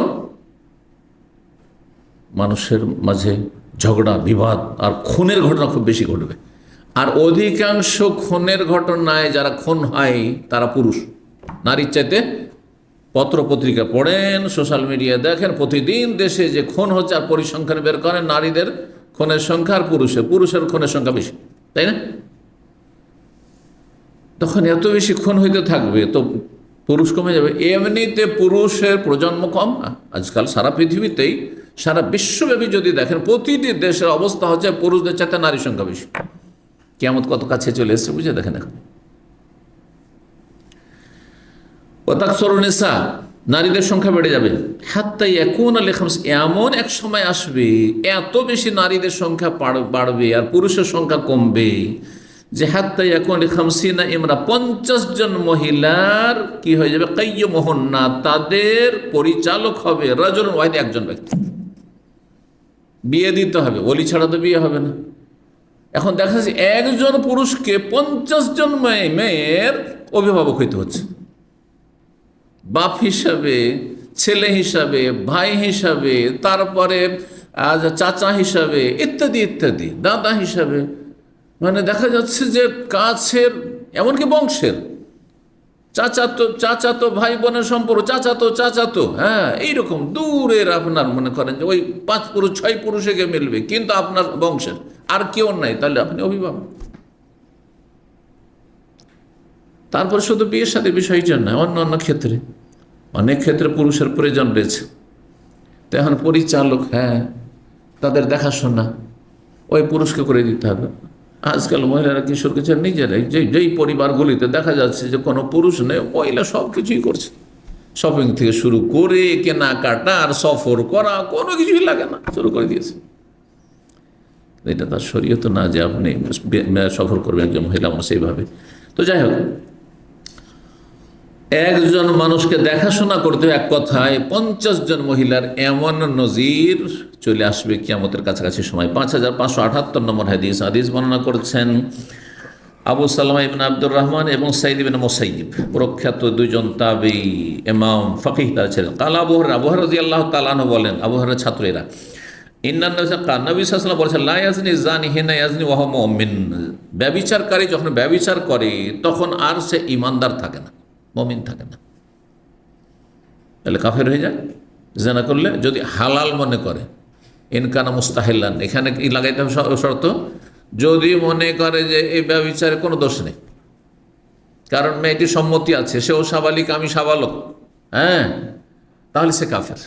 যেমন আজকালকার বিশ্বের আইন তৈরি হয়েছে কি, ধর্ষণ অপরাধ, ক্রাইম হচ্ছে কি ধর্ষণ। ধর্ষণ বুঝেন তো কি, জবরদস্তি জেনা করলে, মেয়ে রাজি নাই আর যদি জবরদস্তি করে, ছেলের সম্মতি নেয় জবরদস্তি, যদি করে কোনো মহিলা ছেলের উপর, তার এর নাম ধর্ষণ, তাই না? নারী ধর্ষণ বা নর ধর্ষণ। কিন্তু যদি দুইজনের পাশাপাশি বসে সফর করছে আর মনটা মিলে গেল, চলো একই সাথে যাচ্ছেন, ফ্লাইটে পরিচয় তো হয়ে গেল, চলো এখন প্রেম আলাপ শুরু হলো, চলে আসো, হয়ে গেল, একই সাথে পড়াশোনা করে, শুধু অসুবিধা নেই। এর সাথে আমার মন মিলেছে, ওর সাথে মিলে গেল, ওর সাথে মিলে গেল, এই হচ্ছে অবস্থা আর কি, যার যার সাথে তালমিল মিলে। আর যেহেতু আইনত এত বছর হইলে আর সরকারি কোনো অপরাধ নয়, 22 বছর, তাই না? 18 বছর, 22 বছর সম্ভবত, যাই হোক যেটাই হোক না কেন, তাহলে এটাকে বৈধকরণ যদি করা হয় তাহলে সে কাফের থাকে। যদি মনে করে যে ওরও সম্মতি ছিল, আমারও সম্মতি ছিল, তাহলে এমন অপরাধ নয়, তাহলে সে কাফের। জেনা করলে কাফের, আর ঈমান থাকে না। কিন্তু পাপকে পাপ মনে করে, কবিরা গুনাহ মনে করে, তারপরে পদস্খলন ঘটেছে, নিজেকে সামলাতে পারেননি, লিপ্ত হয়ে গেছে, তাহলে সেই ব্যক্তি তখন ফাসেক, কিন্তু বড় গুনাহগার, সে বড় গুনাহগার। জেনাকারীদের জীবনে বরকত হয় না। যারা ব্যভিচারে লিপ্ত, কখনো জীবনে ব্যভিচারে লিপ্ত হয়েছে, ওদের জীবনে বরকত থাকে না।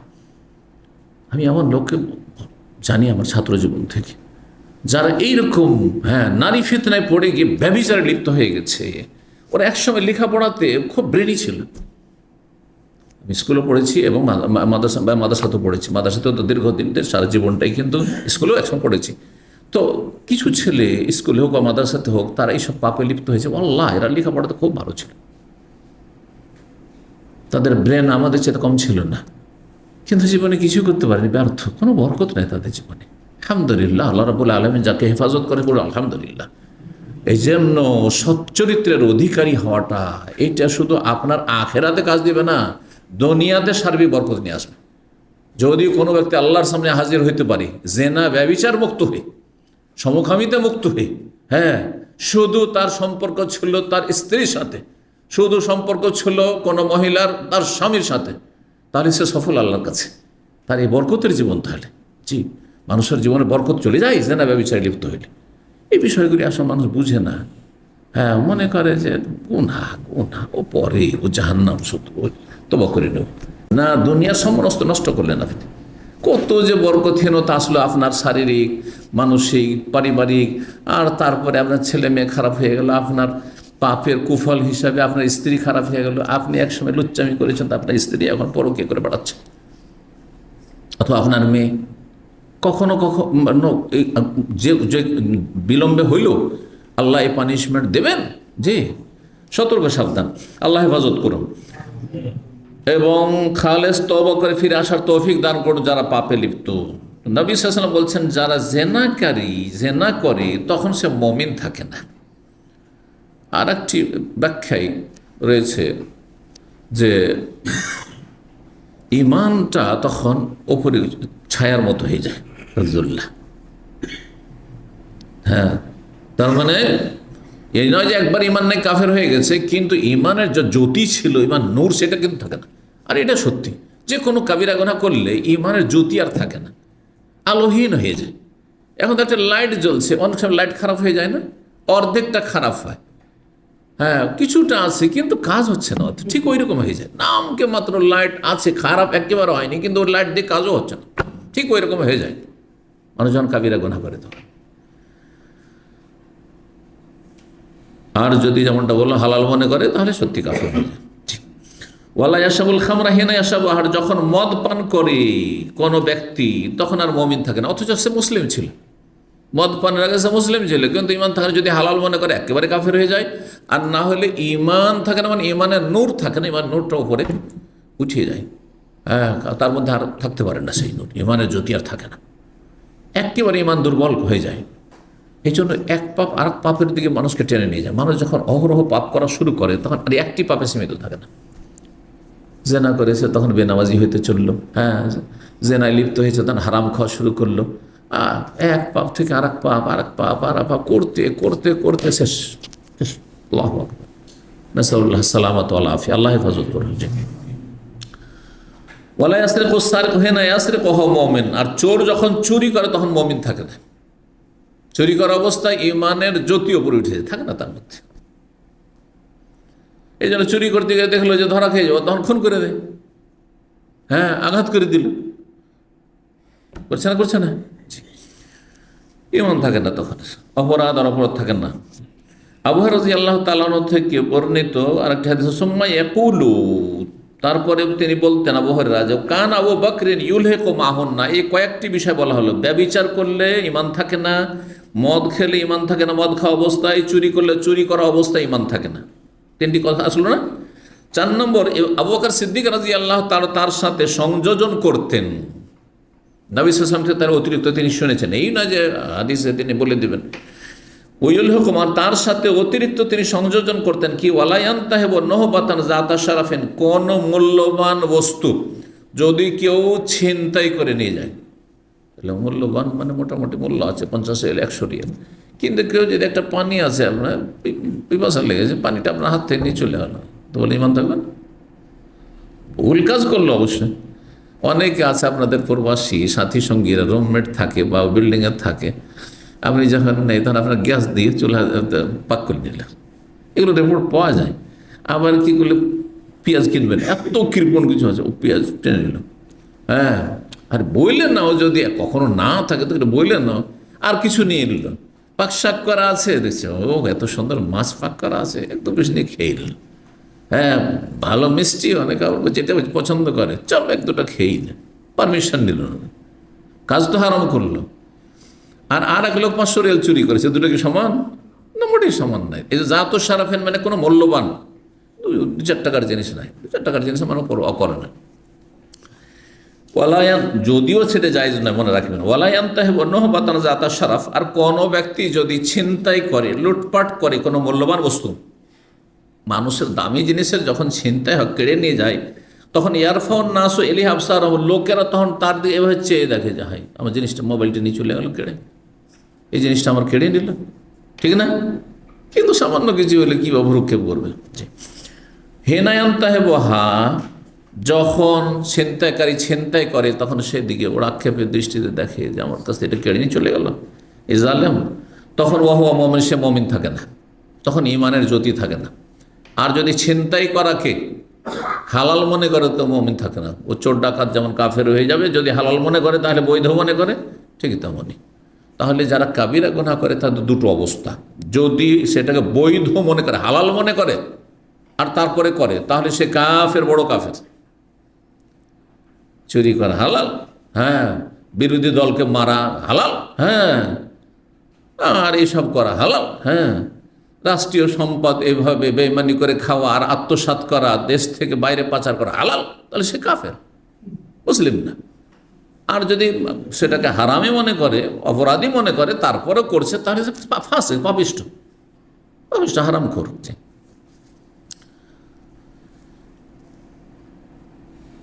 2 নম্বর অধ্যায়, বাবুল খামরে, মিনাল এনাব ওয়াগাইরি, এই অধ্যায় হচ্ছে আঙ্গুর বা অন্যান্য বস্তু দ্বারা মদ প্রস্তুত করা। নবী সাল্লাল্লাহু আলাইহি সাল্লাম সাহাবায়ে কেরামদের জামানায় বা তার পূর্বে জাহেলি যুগে আরব দেশে কি দিয়ে মদ তৈরি হতো?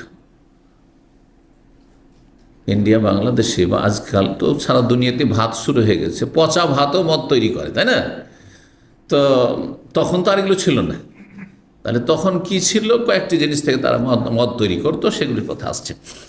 যেটা দিয়ে তৈরি হোক, যখন হয়তো অবস্থার পরিবর্তন ঘটেছে, কিন্তু মূল বিষয়টি যদি থাকে যে তাতে নেশা আছে, হ্যাঁ, মানুষের বিবেককে বিলুপ্ত করে, হ্যাঁ, বিবেকার কাজ করে না, মাতাল হয়ে যায়, যেটা দিয়ে তৈরি হোক না কেন হারাম, তাহলে হারাম। 5579 নম্বর হাদিস বর্ণনা করছেন আব্দুল্লাহ বিন ওমর রাদিয়াল্লাহু তাআলা আনহুমা। তিনি বলছেন, লাকাদ হুররিমাতুল খামরু, যখন মদ হারাম করা হয়, ওমাবিল মাদিনাতি মিনহা শাইউন, সেই সময় আঙ্গুরের কোনো মদ ছিল না। মানে সেই সময় আঙ্গুর পাবে কোথায়? মদিনায় আঙ্গুর ছিল না। আঙ্গুরের অঞ্চল ছিল তায়েফ, আঙ্গুরের অঞ্চল ছিল অন্য অন্য দিকে, বা শাম দেশ থেকে আসতো, হ্যাঁ, শাম দেশ থেকে আসতো, প্যালেস্টাইন থেকে আসতো। মদিনায় কি ছিল? আসছে সামনে, খেজুর ছিল, জব দিয়ে তৈরি করতো, হ্যাঁ, জব ভিজিয়ে রেখে পচিয়ে, গম ভিজিয়ে রেখে পচিয়ে এগুলো দিয়ে তৈরি করতো। খেজুর, কাঁচা খেজুর, তারপরে আপনার গাছ পাকা খেজুর, রোতাব, তারপরে শুকনো খেজুর, পাকা খেজুর, আর তারপরে ডাকর খেজুর। ডাকর খেজুর বুঝেন? এই ভাষাটা বুঝেন কেউ? মানে পাকতে, হ্যাঁ হ্যাঁ, কাজ, মাশাআল্লাহ। আমি মাঝে মাঝে ভাষা এই জন্য বলছি, দেখি কোনো বান্দা এই ভাষাগুলি বুঝছি কিনা। ডাকর মানে পাকতে যাচ্ছে, এখন পাকেনি, রোতাবও হয়নি, ওর নিচে আছে, মিষ্টি চলে এসছে খেজুরে, মানে তাতে মিষ্টান্ন চলে এসছে, মিষ্টি লাগছে, কিন্তু কচকচে হয়ে আছে, শক্ত হয়ে আছে, এখনও রোতাবের পর্যায়ে পৌঁছেন। রোতাব যেটা তাজা খেজুর খাচ্ছে, এই তাজা খেজুর, মানে গাছ পাকা খেজুর হয়নি এখন, কিন্তু একেবারে তিতা হয়ে নেই, হ্যাঁ, বা স্বাদহীন নেই, ও স্বাদ চলে এসছে। জি, ওই রকম খেজুর অনেক সময় আমরা খাই। জি, তো ওটা দিয়েও তারা তৈরি করতো। সেই হাদিস হয়ে গেল। তারপরে 5580 নম্বর হাদিস বর্ণনা করেছেন আনাস রাদিয়াল্লাহু তাআলা আনহু। তিনি বলছেন, হুররিমাত আলাইনাল খামরু, আমাদের প্রতি মদকে হারাম করা হইল। হিনা হুররিমাত, যেই সময় হারাম করা হইল, ওমা নাজিদু ইয়ানবিল মাদিনা, মদিনায় আমরা পেতাম না, খামরাল আনাবে, আঙ্গুরের মদ, ইল্লা কালিলান, সামান্যতম, কারণ আঙ্গুর, হ্যাঁ, মদিনায় ফলন হতো না আঙ্গুরের। যখন ফলন হয় না, তো কোথায় বাইরে থেকে কিনে নিয়ে এসে মদ তৈরি করে। মদ তৈরি করে কিসের? যেটা, হ্যাঁ, লব্ধজনক, যেটা যখন যেখানে সেখানে পাওয়া যাচ্ছে। 5581 নম্বর হাদিস আব্দুল্লাহ বিন ওমর রাদিয়াল্লাহু তাআলা আনহু হতে বর্ণিত। তিনি বলছেন, কামা ওমর আল মেম্বার, ওমর রাদিয়াল্লাহু তাআলা আনহু একবার মেম্বারে খুতবা দেওয়ার জন্য দাঁড়ালেন, তার খেলাফত আমলে, তার খলিফা আমিরুল মুমিনিন। ফকাল, বলেন, আম্মা বাদু, অতঃপর। তাহলে বোঝা গেল যে খুতবাতে বা বক্তব্যে সুন্নতি খুতবা, খুতবাতুল হাজা পড়ার পরে আম্মা বাদ বলা সুন্নাত। অতঃপর কথাটি, আম্মা বাদ মানে অতঃপর, আল্লাহর প্রশংসা, গুণগান এবং নবী সাল্লাল্লাহু আলাইহি ওয়াসাল্লামের প্রতি সালাত ও সালাম, দরুদ পেশ করার পরে অতঃপর আম্মা বাদু, এটি বলা সুন্নাত, বললে ভালো। তো বলছেন, নাজালা তাহরিমুল খামর, বললেন তিনি খুতবায় মেম্বারের উপর চেপে,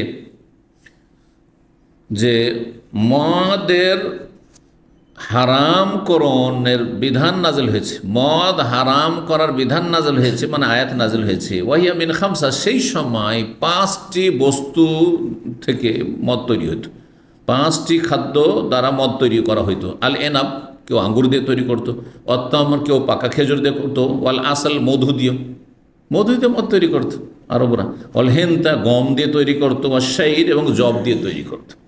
জব পর্যাপ্ত পাওয়া যেত তখন, আর গমও আসতো সামদেশ থেকে।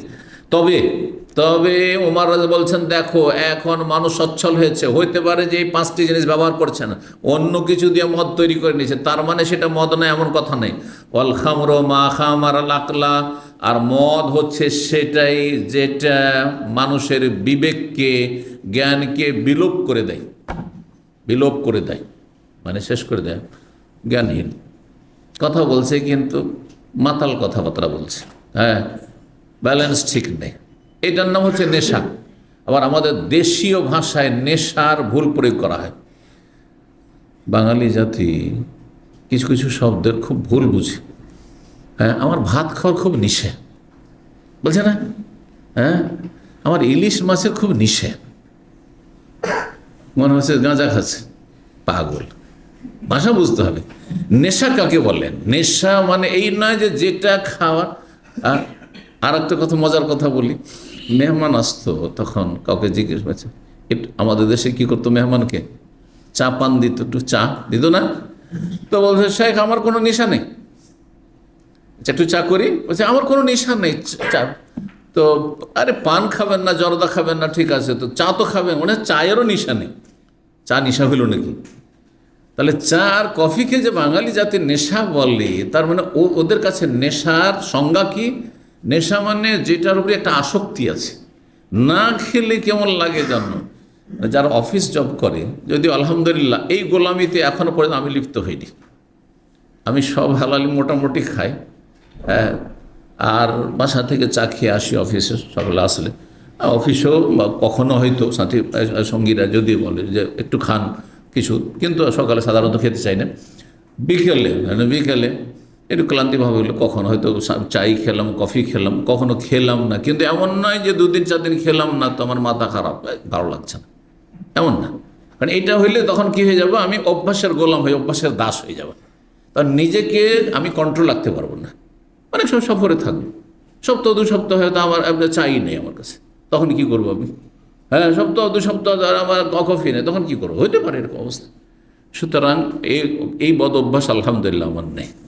হ্যাঁ, কন্টিনিউ খেলে মনে হয় হয়তো যে এই সময়টায় কফি খেতাম বা চা খেতাম, সময়টা হয়তো কখনো মনে হয়, কিন্তু কখনো অভ্যাসের দাস হবেন না।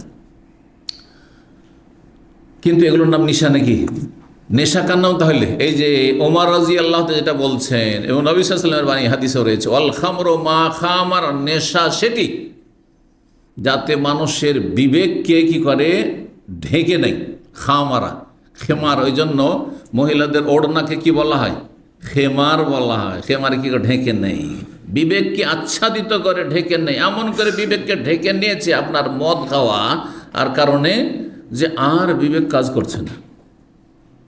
দেখছেন তো ভুল দেখছেন, কথা বলছেন তো ভুল কথা বলছেন, মানুষ বুঝছে যে না, আপনি আসল সুস্থ মস্তিষ্কে না এখন। অল খামর মা খামর লাখ, এটি হচ্ছে সংজ্ঞা। আচ্ছা, তাহলে যেসব আমাদের দেশের, হ্যাঁ, আমাদের দেশে আছে যে মুফতি হওয়ার যোগ্য না সেও ফতোয়া দেয়, আর আমাদের সমাজ এমন কি আহলে হাদিস সমাজ, আল্লাহ হেদায়েত করে, আরে মাদ্রাসা পড়া, আর যদি কেউ যদি বক্তা হয়ে যায় তো ওর কাছ থেকে ফতোয়া না শুরু করলো। তাহলে এই যে মদ বলা হয় বা কোনটাকে, যেটাতে মানুষের বিবেককে কি করে, বিলুপ্ত করে দেয় বা ঢেকে নেয়, তাহলে পেপসি মদ নাকি? 7 আপ মদ নাকি?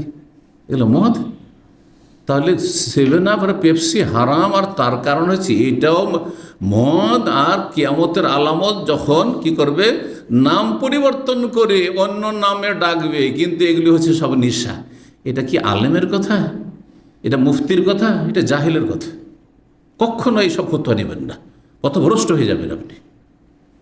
কথা বুঝতে পারছেন না? তো কথা, যেমন সমাজের লোক তেমন মুফতি। আমি তো মাঝে মাঝে বলি যে যেমন সমাজ তেমন মুফতি।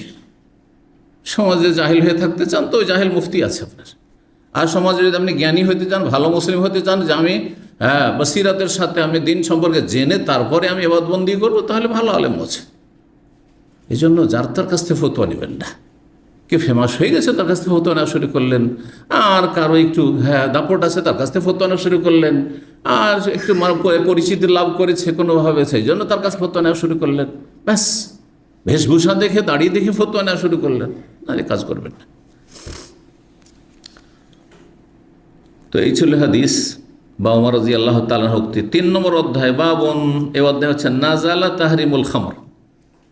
নবী সাল্লাল্লাহু আলাইহি ওয়াসাল্লামের প্রতি মদ হারামের বিধান নাজেল হয় মদিনায়। ওয়াহিয়া মিনাল বুসরি ওয়াত তামর, সেই সময় মদিনার সিংহভাগ অধিকাংশ মদ তৈরি হতো কি দিয়ে? কাঁচা খেজুর দিয়ে, আর ওয়াত্তামর আর পাকা খেজুর দিয়ে। তামর শুকনা খেজুর, পাকা খেজুর, আর বুসর হচ্ছে কাঁচা খেজুর। বুসর আর তামরের মাঝামাঝি হচ্ছে গাছ পাকা খেজুর, এটা রোতাব, এটার নাম রোতাব। বেশ কিছু স্তর রয়েছে। যারা খেজুরের চাষ করে প্রত্যেকটা বয়সে যখন মুকুল থেকে প্রথম আপনার খেজুর হতে লেগেছে তখন একটা নাম আছে, আর 1 মাস পরে অথবা 15 দিন পর তার আলাদা একটা নাম হয়ে যায়, আর 1 মাস পরে আলাদা একটা নাম হয়ে যায়। এইভাবে 5-6টি স্তর আছে, আর সর্বশেষ স্তর হচ্ছে তামর, তার আগে হচ্ছে রোতাম। 5582 নম্বর হাদিস বর্ণনা করছেন ইসহাক বিন আব্দুল্লাহ বিন আবি তালহা আনাস বিন মালিক রাদিয়াল্লাহু তাআলা আনহু থেকে, বলছেন যে কুনতু আজকি আবা উবাইদা ওয়া আবা তালহা ওয়া উবাই বিন কাবিন মিন ফাদিহি জাহওয়িন ওয়া তামরিন। আনাস বলছেন যে আমি মদ পান করাচ্ছিলাম, যখন মদ হালাল ছিল মদিনায়, মদ পান করাচ্ছিলাম কাকে? আবু উবাইদা বিন জাররাহকে। আশরা মুবাশশিরা 10 জন জান্নাতের সুসংবাদ প্রাপ্ত সাহাবী, কিন্তু যখন হালাল ছিল মদ খেয়েছে, তখন তার জন্য জায়েজ ছিল। কিন্তু আমার জন্য কি জায়েজ?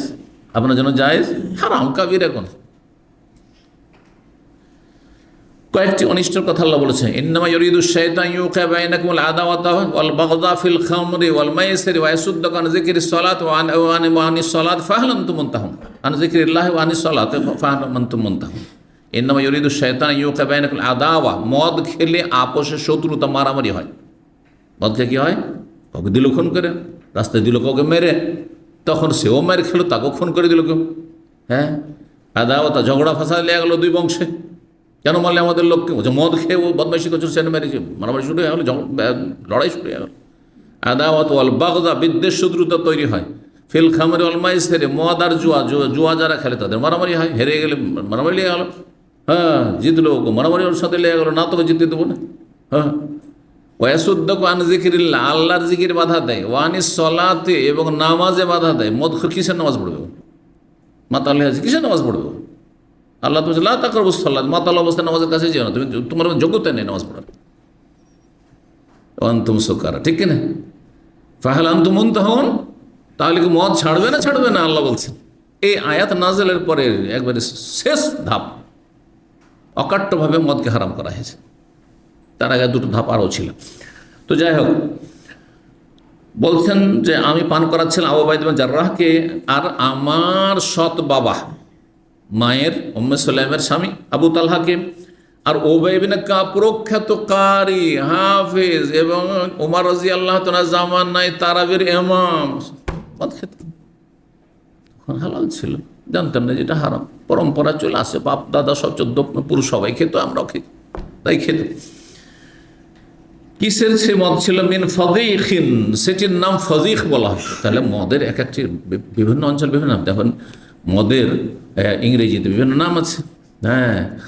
মদ খেয়ে আজকাল মদের একটা চাকচিক্যময় নাম প্রত্যেক ভাষাতে হচ্ছে, যাতে মদ শুনতে খারাপ লাগছে, কিন্তু ওই ভাষাগুলি বলে আর খারাপ লাগবে না। সুদ শুনতে খারাপ লাগছে, কিন্তু ইন্টারেস্ট খারাপ লাগে না। বেনিফিট শুনতে খারাপ লাগে না, তাই না? বোনাস শুনতে খারাপ লাগে না। ওই রকমই আপনার বেশ্যা শুনতে খারাপ লাগছে, পতিতা শুনতে খারাপ লাগছে, পতিতা। আর যদি যৌনকর্মী বলে, কত সুন্দর যৌনকর্মী। হ্যাঁ, আপনি ইলেকট্রিশিয়ান, আর কেউ আর কিছু, আর ও যৌনকর্মী। ওর পেশা হচ্ছে যৌন পেশা, আউযুবিল্লাহ। এরকম বহু নজির আছে আজকাল। কিন্তু অসৎ লোকেরা সবসময় লেগে আছে যে কেমন করে যাইয়ান আলহামুস শায়তান আমালহুম, শয়তান এদেরকে ওহী করছে যে একটু ভালো ভাষা দিয়ে উপস্থাপনা কর, তাহলে মানুষ সাদরে গ্রহণ করে নেবে। এমন কিছু নাই, তাহলে এটা যৌন কর্মী।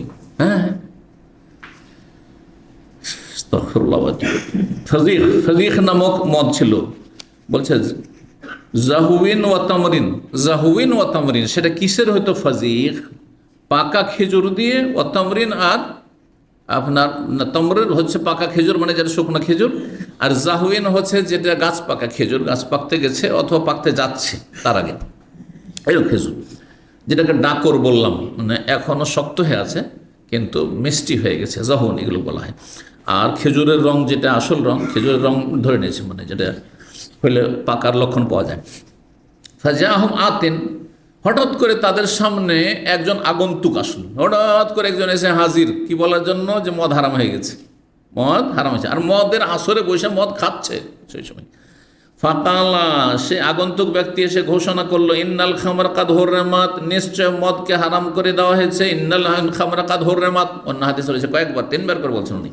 ফাকাল আবু তালহা বলছেন, কম ইয়া আনাস, হুঁশ আছে এখনো। তাহলে আবু তালহা মদ খাচ্ছে কিন্তু এখন হুঁশ আছে, মাতাল হয়নি। বলছে, আনাস ওঠো, ফাহার রেখা, এই যে বড় বড় মটকাতে আর কলসে মদ রাখা আছে সবকে বইয়ে দাও। ফাহার রাখতো হা, তখন সবকে আমি বইয়ে দিলাম, ফেলে দিলাম। আজকালকার মানুষ হলে বলছে, যাক এত টাকা দিয়ে যখন কিনেছি বা এত কষ্ট করে বানিয়েছি, বিক্রি করে দিই। হ্যাঁ, পাশে হিন্দুরা আছে, ওর কাছে বিক্রি করে দিই। হ্যাঁ, খ্রিস্টান আছে, ওদের কাছে বিক্রি করে দিই। চলবে না? চলবে না। কোনো হারাম জিনিস আপনার কাছে আছে, এই মশলাটা এই হাদিস থেকে শিখে রাখেন। অনেকে আছে একসময় বাড়িতে কি রাখতো, অনেক কিছু হারাম থাকে না বাড়িতে, হ্যাঁ, নামগুলো আমি তো ভুলে যাচ্ছি কারণ এগুলোর সাথে তো আমার সম্পর্ক নেই। হ্যাঁ, আপনার বাদ্যযন্ত্র, যে ধরেন বাদ্যযন্ত্র, এক কথা বাদ্যযন্ত্র, অথবা ধরেন আপনার একশো আসতো ডিশ, তাতে নোংরামি সব আসতো বাড়িতে, টিভিতে। এখন এটা কি করবে, রাখবো না আমি এটা। হ্যাঁ, অনেকে টিভি রাখতো, টিভিতে সেই ছেলেমেয়েরা খারাপ হয়ে যাচ্ছে, তখন তোবা করছে হয়তো, হ্যাঁ, ঠেলাই পড়ে তোবা। তো এখন এটা কি করবে, বিক্রি করে দিই, তাহলে যারা দেখবে তারা কিনে নেবে, পয়সাটা আমার চলে আসলে না, বিক্রি করতে পারবেন না আপনি। এই জন্য সৌদি আরবে আমাদের ইসলামিক সেন্টার একসময় দেখেছি, যখন মানুষ টিভি থেকে তোবা করতো অনেকেই, কত যে টিভি ফিরে ফিরে এখানে এসছে, কারণ এখানে আসলে নিরাপদ স্থানে চলে আসলো, আর কেউ পাপ করতে পারবে না।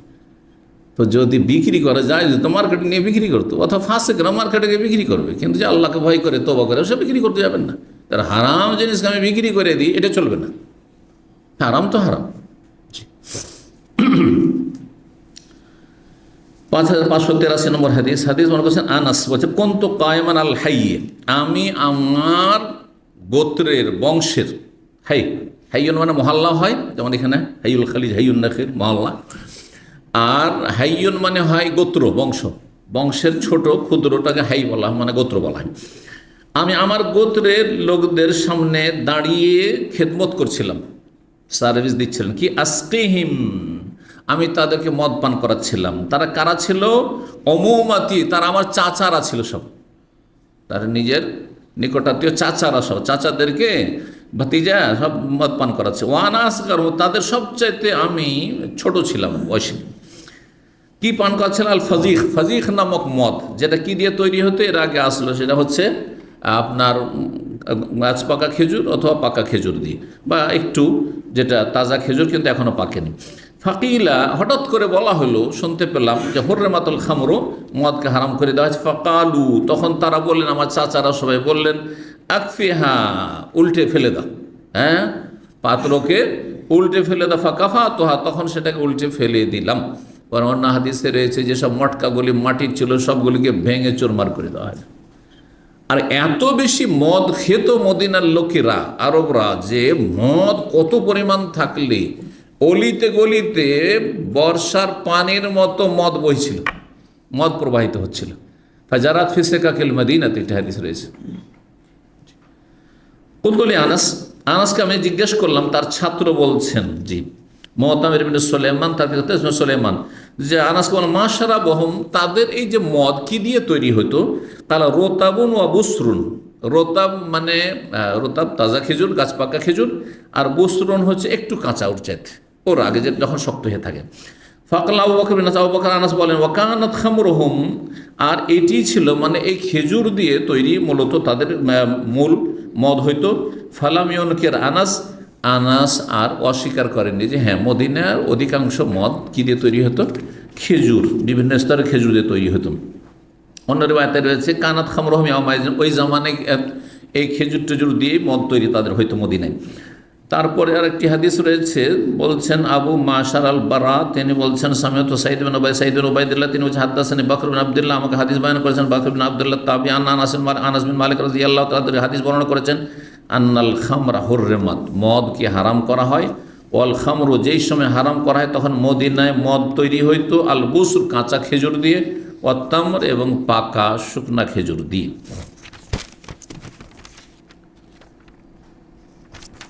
অধ্যায় লম্বা আছে, সুতরাং আমরা এখানেই ছেড়ে দিই নাকি, সময় আছে?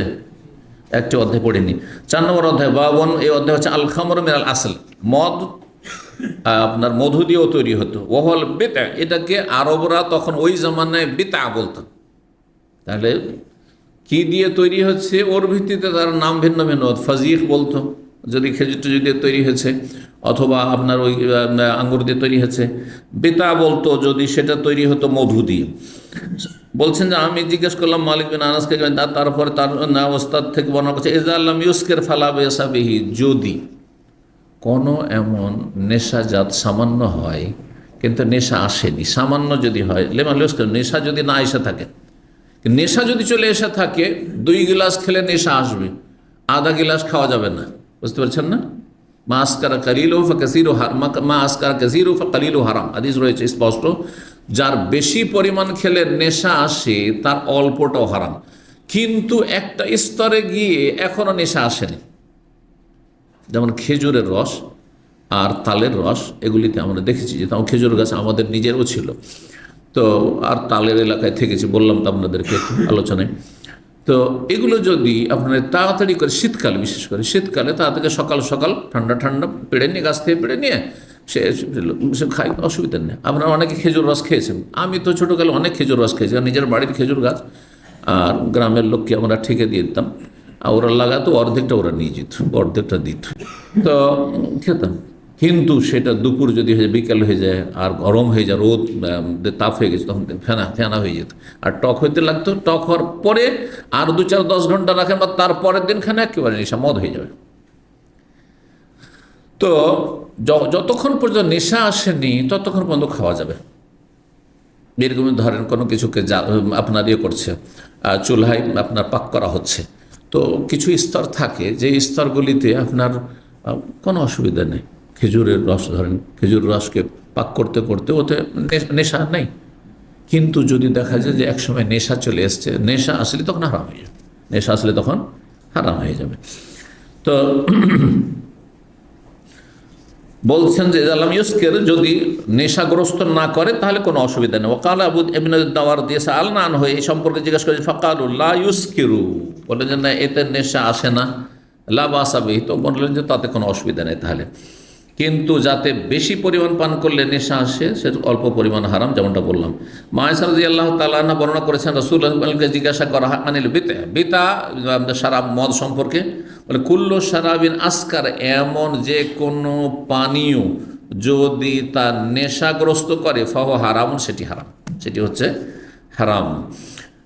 তারপরের হাদিস বলছেন 5586 নম্বর হাদিস মনে করছেন মায়েশা রাদিয়াল্লাহু তাআলা আনহা, তিনি বলেন সুইলা রাসূল আনিল বিত, রাসূলুল্লাহ জিজ্ঞাসা করা হয় বেতা নামক সারাব মদ সম্পর্কে, ওহুয়া সারাবুল আসল, সেটি ছিল মধু থেকে প্রস্তুত করা মদ, মধু দ্বারা প্রস্তুত কৃত মদ। ওয়াকানা আহলুল ইয়ামান ইয়াশরাবুনা, ইয়ামানবাসীরা তারা এই মধু দিয়ে প্রস্তুত করা মদ পান করতে। এখনও কিন্তু ইয়ামানের মধু মূল্যবান, সিদের মধু, দামি মধু সৌদি আরবে আসে ইয়ামান থেকে, যেটা সিদের নামে পরিচিত, 350 রিয়াল কিলো। জি, ভাই নিয়ে এসছেন জাযাকাল্লাহ খাইর, 350 রিয়াল কিলো। তো একসময় সস্তাতে কিনেছি, তাতে আমি তো অনেক দাম মনে করতাম, যে 100, তখন 100 রিয়াল লিটার ছিল। জি, তো যাই হোক, এই ইয়ামানবাসীরা, দক্ষিণ অঞ্চলের লোকেরা, আরবের, তারা এই মধু দিয়ে প্রস্তুত করা মদ পান করত। ফাকালা রাসূলুল্লাহ, রাসূল বলেন কুল্লু শারাবিন আসকার, যে কোনো পানীয় বস্তু যদি নেশাগ্রস্ত করে, ফাহু হারাম, সেটি হারাম। সর্বশেষ আজকের হাদিস 5587 নম্বর হাদিস বর্ণনা করছেন রাসূলুল্লাহ সাল্লাল্লাহু আলাইহি ওয়াসাল্লাম থেকে আনাস, বলছেন রাসূলুল্লাহ সাল্লাল্লাহু আলাইহি ওয়াসাল্লাম, লা তানতাবিজু ফিদ দুব্বাই, তোমরা নাবিজ ভিজাবে না, ফিদ দুব্বাই, লাউয়ের, হ্যাঁ লাউয়ের আপনার আবরণ, বা কি বলেন, চোকা বলেন না চোচা বলেন, হ্যাঁ সা হয় না, চোচা, যদি চোচা, আর না হলে চোকা, ওপরটা যেটা, আজ আপনার তো লাউ বা কদু, অথবা আপনার যেগুলো আপনার মিষ্টি কুমড়া, এগুলো কিন্তু শুকিয়ে গেলে শক্ত হয়ে যাবে, পাত্রের, এগুলো দিয়ে পাত্র তৈরি করতো ওই সময়, এর চোকা দিয়ে বা চোচা দিয়ে।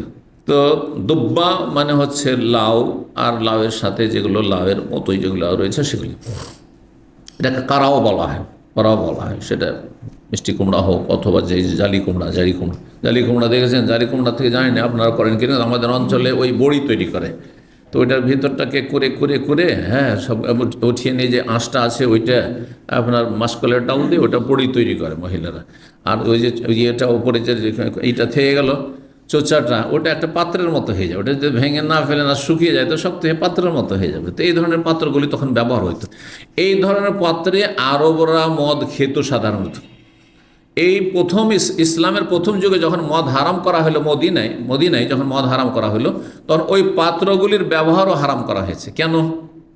কারণ এই পাত্র দেখলেই মদ ছেড়েছে, মাত্র অনেক কষ্ট করে ছেড়েছে, কারণ নেশা লেগে আছে, ও দেখলে ওইদিকে ব্রেন চলে যেতে পারে, আবার মদে লিপ্ত না হয়ে যায়, আর যাতে করে ভুলেই যায়। বুঝছেন না? কেউ যদি কারোর সাথে মারামারি করে বা কোনো ঘটনা ঘটে, ওকে দেখলেই তো সব ঘটনা মনে হয়ে যাবে, হবে না, এটা মানুষের স্বভাব। ঠিক ওই রকম এই জন্য ওই পাত্রগুলো প্রথম দিকে হারাম করা হয়েছে, যে মদ হারাম, ওই পাত্রগুলি ব্যবহার করা হারাম। আর কেউ বলেছেন যে ওই পাত্রগুলি এই জন্য হারাম করা হয়েছিল যে ওই পাত্রগুলিতে কোনো এইরকম পানীয় কিছু রাখলে, রোদে থাকলে তাড়াতাড়ি নেশা চলে আসতো, তো পাত্র হিসাবে এটা হতে পারে। তো এই জন্য তারপরে আবার নবী সাল্লাল্লাহু আলাইহি সাল্লাম অনুমতি দিয়েছেন যে এখন যে কোনো পাত্র ব্যবহার করতে পারো, কারণ মদের বিষয়টি যে হারাম করা হয়েছে অনেক দিন হয়ে গেছে, এখন ভুলে গেছো। আর দ্বিতীয় কথা হচ্ছে যে অসুবিধা নেই, ব্যবহার করা যাবে। তো নবী সাল্লাল্লাহু আলাইহি সাল্লাম বলেছেন। তাই বলছেন এখানে ইমাম জোহরি বর্ণনা করেছেন আনাস থেকে, আন্না রাসূলুল্লাহ রাসূলুল্লাহ সাল্লাল্লাহু আলাইহি সাল্লাম বলেন, লা তানতাবিযু ফি দুব্বাই, তোমরা নাবিজ ভিজাবে না। নাবিজ মানে কি? নাবিজ মানে খেজুর পানিতে ফেলে দেওয়া আর তারপরে ডুবিয়ে রেখে দেওয়া, সন্ধ্যাবেলা রেখে দিলেন আর সকালবেলা যখন পানিটা মিষ্টি হয়ে গেছে তখন সেটা পান করছেন। অথবা আরও বেশি সময় যদি লাগে আরও বেশি সময় ভিজিয়ে রাখলেন। আজকাল ভিজিয়ে অনেক কিছু করছেন, আমরা তো ছোলা ভিজে বুট ভিজিয়ে, হ্যাঁ, কেউ কাঁচা বুট খায়, আর কেউ তারপরে সেটাকে আপনার সিদ্ধ করে বুট সিদ্ধ খায় না। আমাদের দেশে আবার কিছু কিছু অঞ্চলে আছে ইফতারিতে বুট ভেজা হইতেই হবে। আছে কোন অঞ্চলে আপনাদের? আপনার কোন ডিস্ট্রিক্টে? সিলেটের ভাইয়েরা কিছু ছিল, একদিন ইফতারিতে বলছে, শেখ আমাদের এলাকাতে অন্তত কিছু যদি না থাকে তো কি থাকতে হবে? বুট ভেজা, বুচার ওই ডাল ভেজা, শুধু গোটা বুট না, ওই ডাল ভেজা থাকতে হবে। ওটার ডালটা আপনার ভিজা, তারপরে ওটাই যে কাঁচা ইফতারি থাকবে ওটা থাকতে হবে। তো যাই হোক, এক এক এলাকার এক এক ট্রেডিশন আছে। তো নবী সাল্লাল্লাহু আলাইহি সাল্লাম, হ্যাঁ নবীজ বলছিলাম, তো খেজুর ভিজে রেখে দিত। যেমন অনেকে আজকাল কিশমিশ বলছেন, আজকাল সব হ্যাঁ স্বাস্থ্য সচেতন করার জন্য আপনাদের বলছে যে আপনি কিশমিশ ভিজিয়ে রেখে দেন, তো অমুক জিনিসটা ভিজিয়ে রেখে দেন, আর সকালে তারপর এটা পান করে পানিটা আর ওটাও খেয়ে নেন। তো খেজুর ভিজে রেখে দিত, আর তারপরে যখন সেটাতে মিষ্টি হয়ে যেত, স্বাদ হয়ে যেত, তখন ওটা পান করে নিত। ওটা যদি রেখে দেন, বিকেল পর্যন্ত রেখে দেন গরমে, হ্যাঁ, তাহলে তাতে মদের নেশা চলে আসতো। এই জন্য নবীজের 3টি স্তর রয়েছে। একটি স্তরে এখন মিষ্টি হয়নি, তাহলে তার নাম পানি। একটা পানি আছে, ধরেন 2 লিটার পানি আছে, আর ওতে খেজুর ভিজানো মাত্র 1 ঘন্টা হয়েছে, তোর নাম আপনি কি বলবেন? হ্যাঁ, খেজুরের রস বলবেন, ওটা যে খেজুরের রসটা ওতে আসছে না পানি বলবেন? এখন পানি হয়ে আছে। এইরকম পানিতে উজু করলে অসুবিধা নেই, কিন্তু দ্বিতীয় স্তর মিষ্টি হয়ে গেছে, মোটামুটি সারা রাত ভিজিয়ে রাখা হয়েছে, আর সকালবেলা দেখা যাচ্ছে একেবারে রঙটাও পরিবর্তন হয়ে গেছে, পানি থেকে হ্যাঁ গুড়ের রং হয়ে গেছে বা জুসের রং হয়ে গেছে, যেটা খেজুর রং থাকে, আর তার মিষ্টি হয়ে গেছে। এতে উজু করা যাবে? উজু করা যাবে না, কিন্তু খাওয়া যাবে কি না? যদি নেশা না আসে খাওয়া যাবে। তারপরে আরও রেখে দিলেন 12 ঘন্টা 14 ঘন্টা, আর তারপরে ফেনা টেনা হয়ে একেবারে নেশা হয়ে গেছে, 2 গিলাস খেলেই হ্যাঁ মাতাল হয়ে যাবে, তখন এটা হচ্ছে ওর নাম খামর, আর তখন ওর নাম জুস থাকলো না বা খেজুরের রস থাকলো না। তো একে নাবিজ বলা হয়। নাবাজে আম্বজ মানে ফেলা, নিক্ষেপ করা। পানিতে কটা কি করতো? খেজুর ছেড়ে দিত, ফেলে দিত, আর রেখে দিত ভিজে, ওই জন্য এর নাম হচ্ছে নাবিজ। তো হাদিস শেষ হচ্ছে ওয়ালাফিল মুজাফফাত, তাহলে দুব্বা আপনার ওই যে আপনার লাউ বা আপনার কুমড়ো বা মিষ্টি কুমড়ো, এগুলির চোচা দ্বারা তৈরিকৃত পাত্রতে তোমরা খেজুর ভিজিয়ে তোমরা নাবিজ করবে না। ওয়ালাফিল মুজাফফাতে এইরকমই আলকাতরা মাখানো, যেই সব মাটির বাসনে আলকাতরা মাখানো আছে, সেটা শক্ত করার জন্য। আর তাতে কোনো কিছু ভিজিয়ে নাবিজ, খেজুর ভিজিয়ে তোমরা নাবিজ খাবে না, কারণ তাড়াতাড়ি তাতে নেশা চলে আসার সম্ভাবনা রয়েছে। আবু হুরায়রা রাদিয়াল্লাহু তার সাথে আরও সংযোজন করতে ইউলহিকু মাহু আল হান্তাম, সবুজ রঙের কিছু পাত্র আরবরা সেজু ব্যবহার করতো, তাতে তাড়াতাড়ি নেশা চলে আসতো। সে সবুজ রঙের ঘাড়া বা পাত্র ব্যবহার করবে না। ওয়ান নাকির, নাকারায়ান করো মানে খোদাই করা। খেজুরের যে জড়টা রয়েছে, জড়টা আপনার যে কাণ্ডের নিচে, মূল যে তার নিচখানে, কারণ খেজুর গাছটা কেটে নিয়েছে, দেখবেন যে কোনো আপনার গাছ কাটলে সুন্দর হয়ে থাকে, ওইটাকে যদি আপনি খোদাই করে নেন চারিদিক থেকে, আর তারপরে ওইটাকে একটা পাত্রের মতো বানিয়ে দিলেন। একসময় আমাদের দেশে লবণের কিন্তু কাঠের কাঠা ব্যবহার হইতো, লবণ রাখার জন্য কি কাঠের কাঠা ব্যবহার হইতো, এই ধরনের ওগুলো ওইভাবে তৈরি করে। এইরকম জিনিসে খেজুর যদি ভিজিয়ে রাখতো তো তাড়াতাড়ি করে নেশা চলে আসতো। অথবা জাহিলি যুগে এতে তারা কি করতো, মদ তৈরি করতো। যখনই এতে অন্য কিছু পানীয় খাবে বা অন্য কোনো খাবার রেখে খাবে, মদের কথা মনে চলে আসবে। এই জন্য নবী সাল্লাল্লাহু আলাইহি ওয়াসাল্লাম নিষেধ করেছেন এগুলো ব্যবহার করতে। এখানে আজকের আলোচনা শেষ করছি। ওয়া জাযাকুমুল্লাহু খাইরান ওয়া সাল্লাল্লাহু আলা মুহাম্মদ ওয়া আলা আলিহি ওয়া সাহবিহি আজমাইন।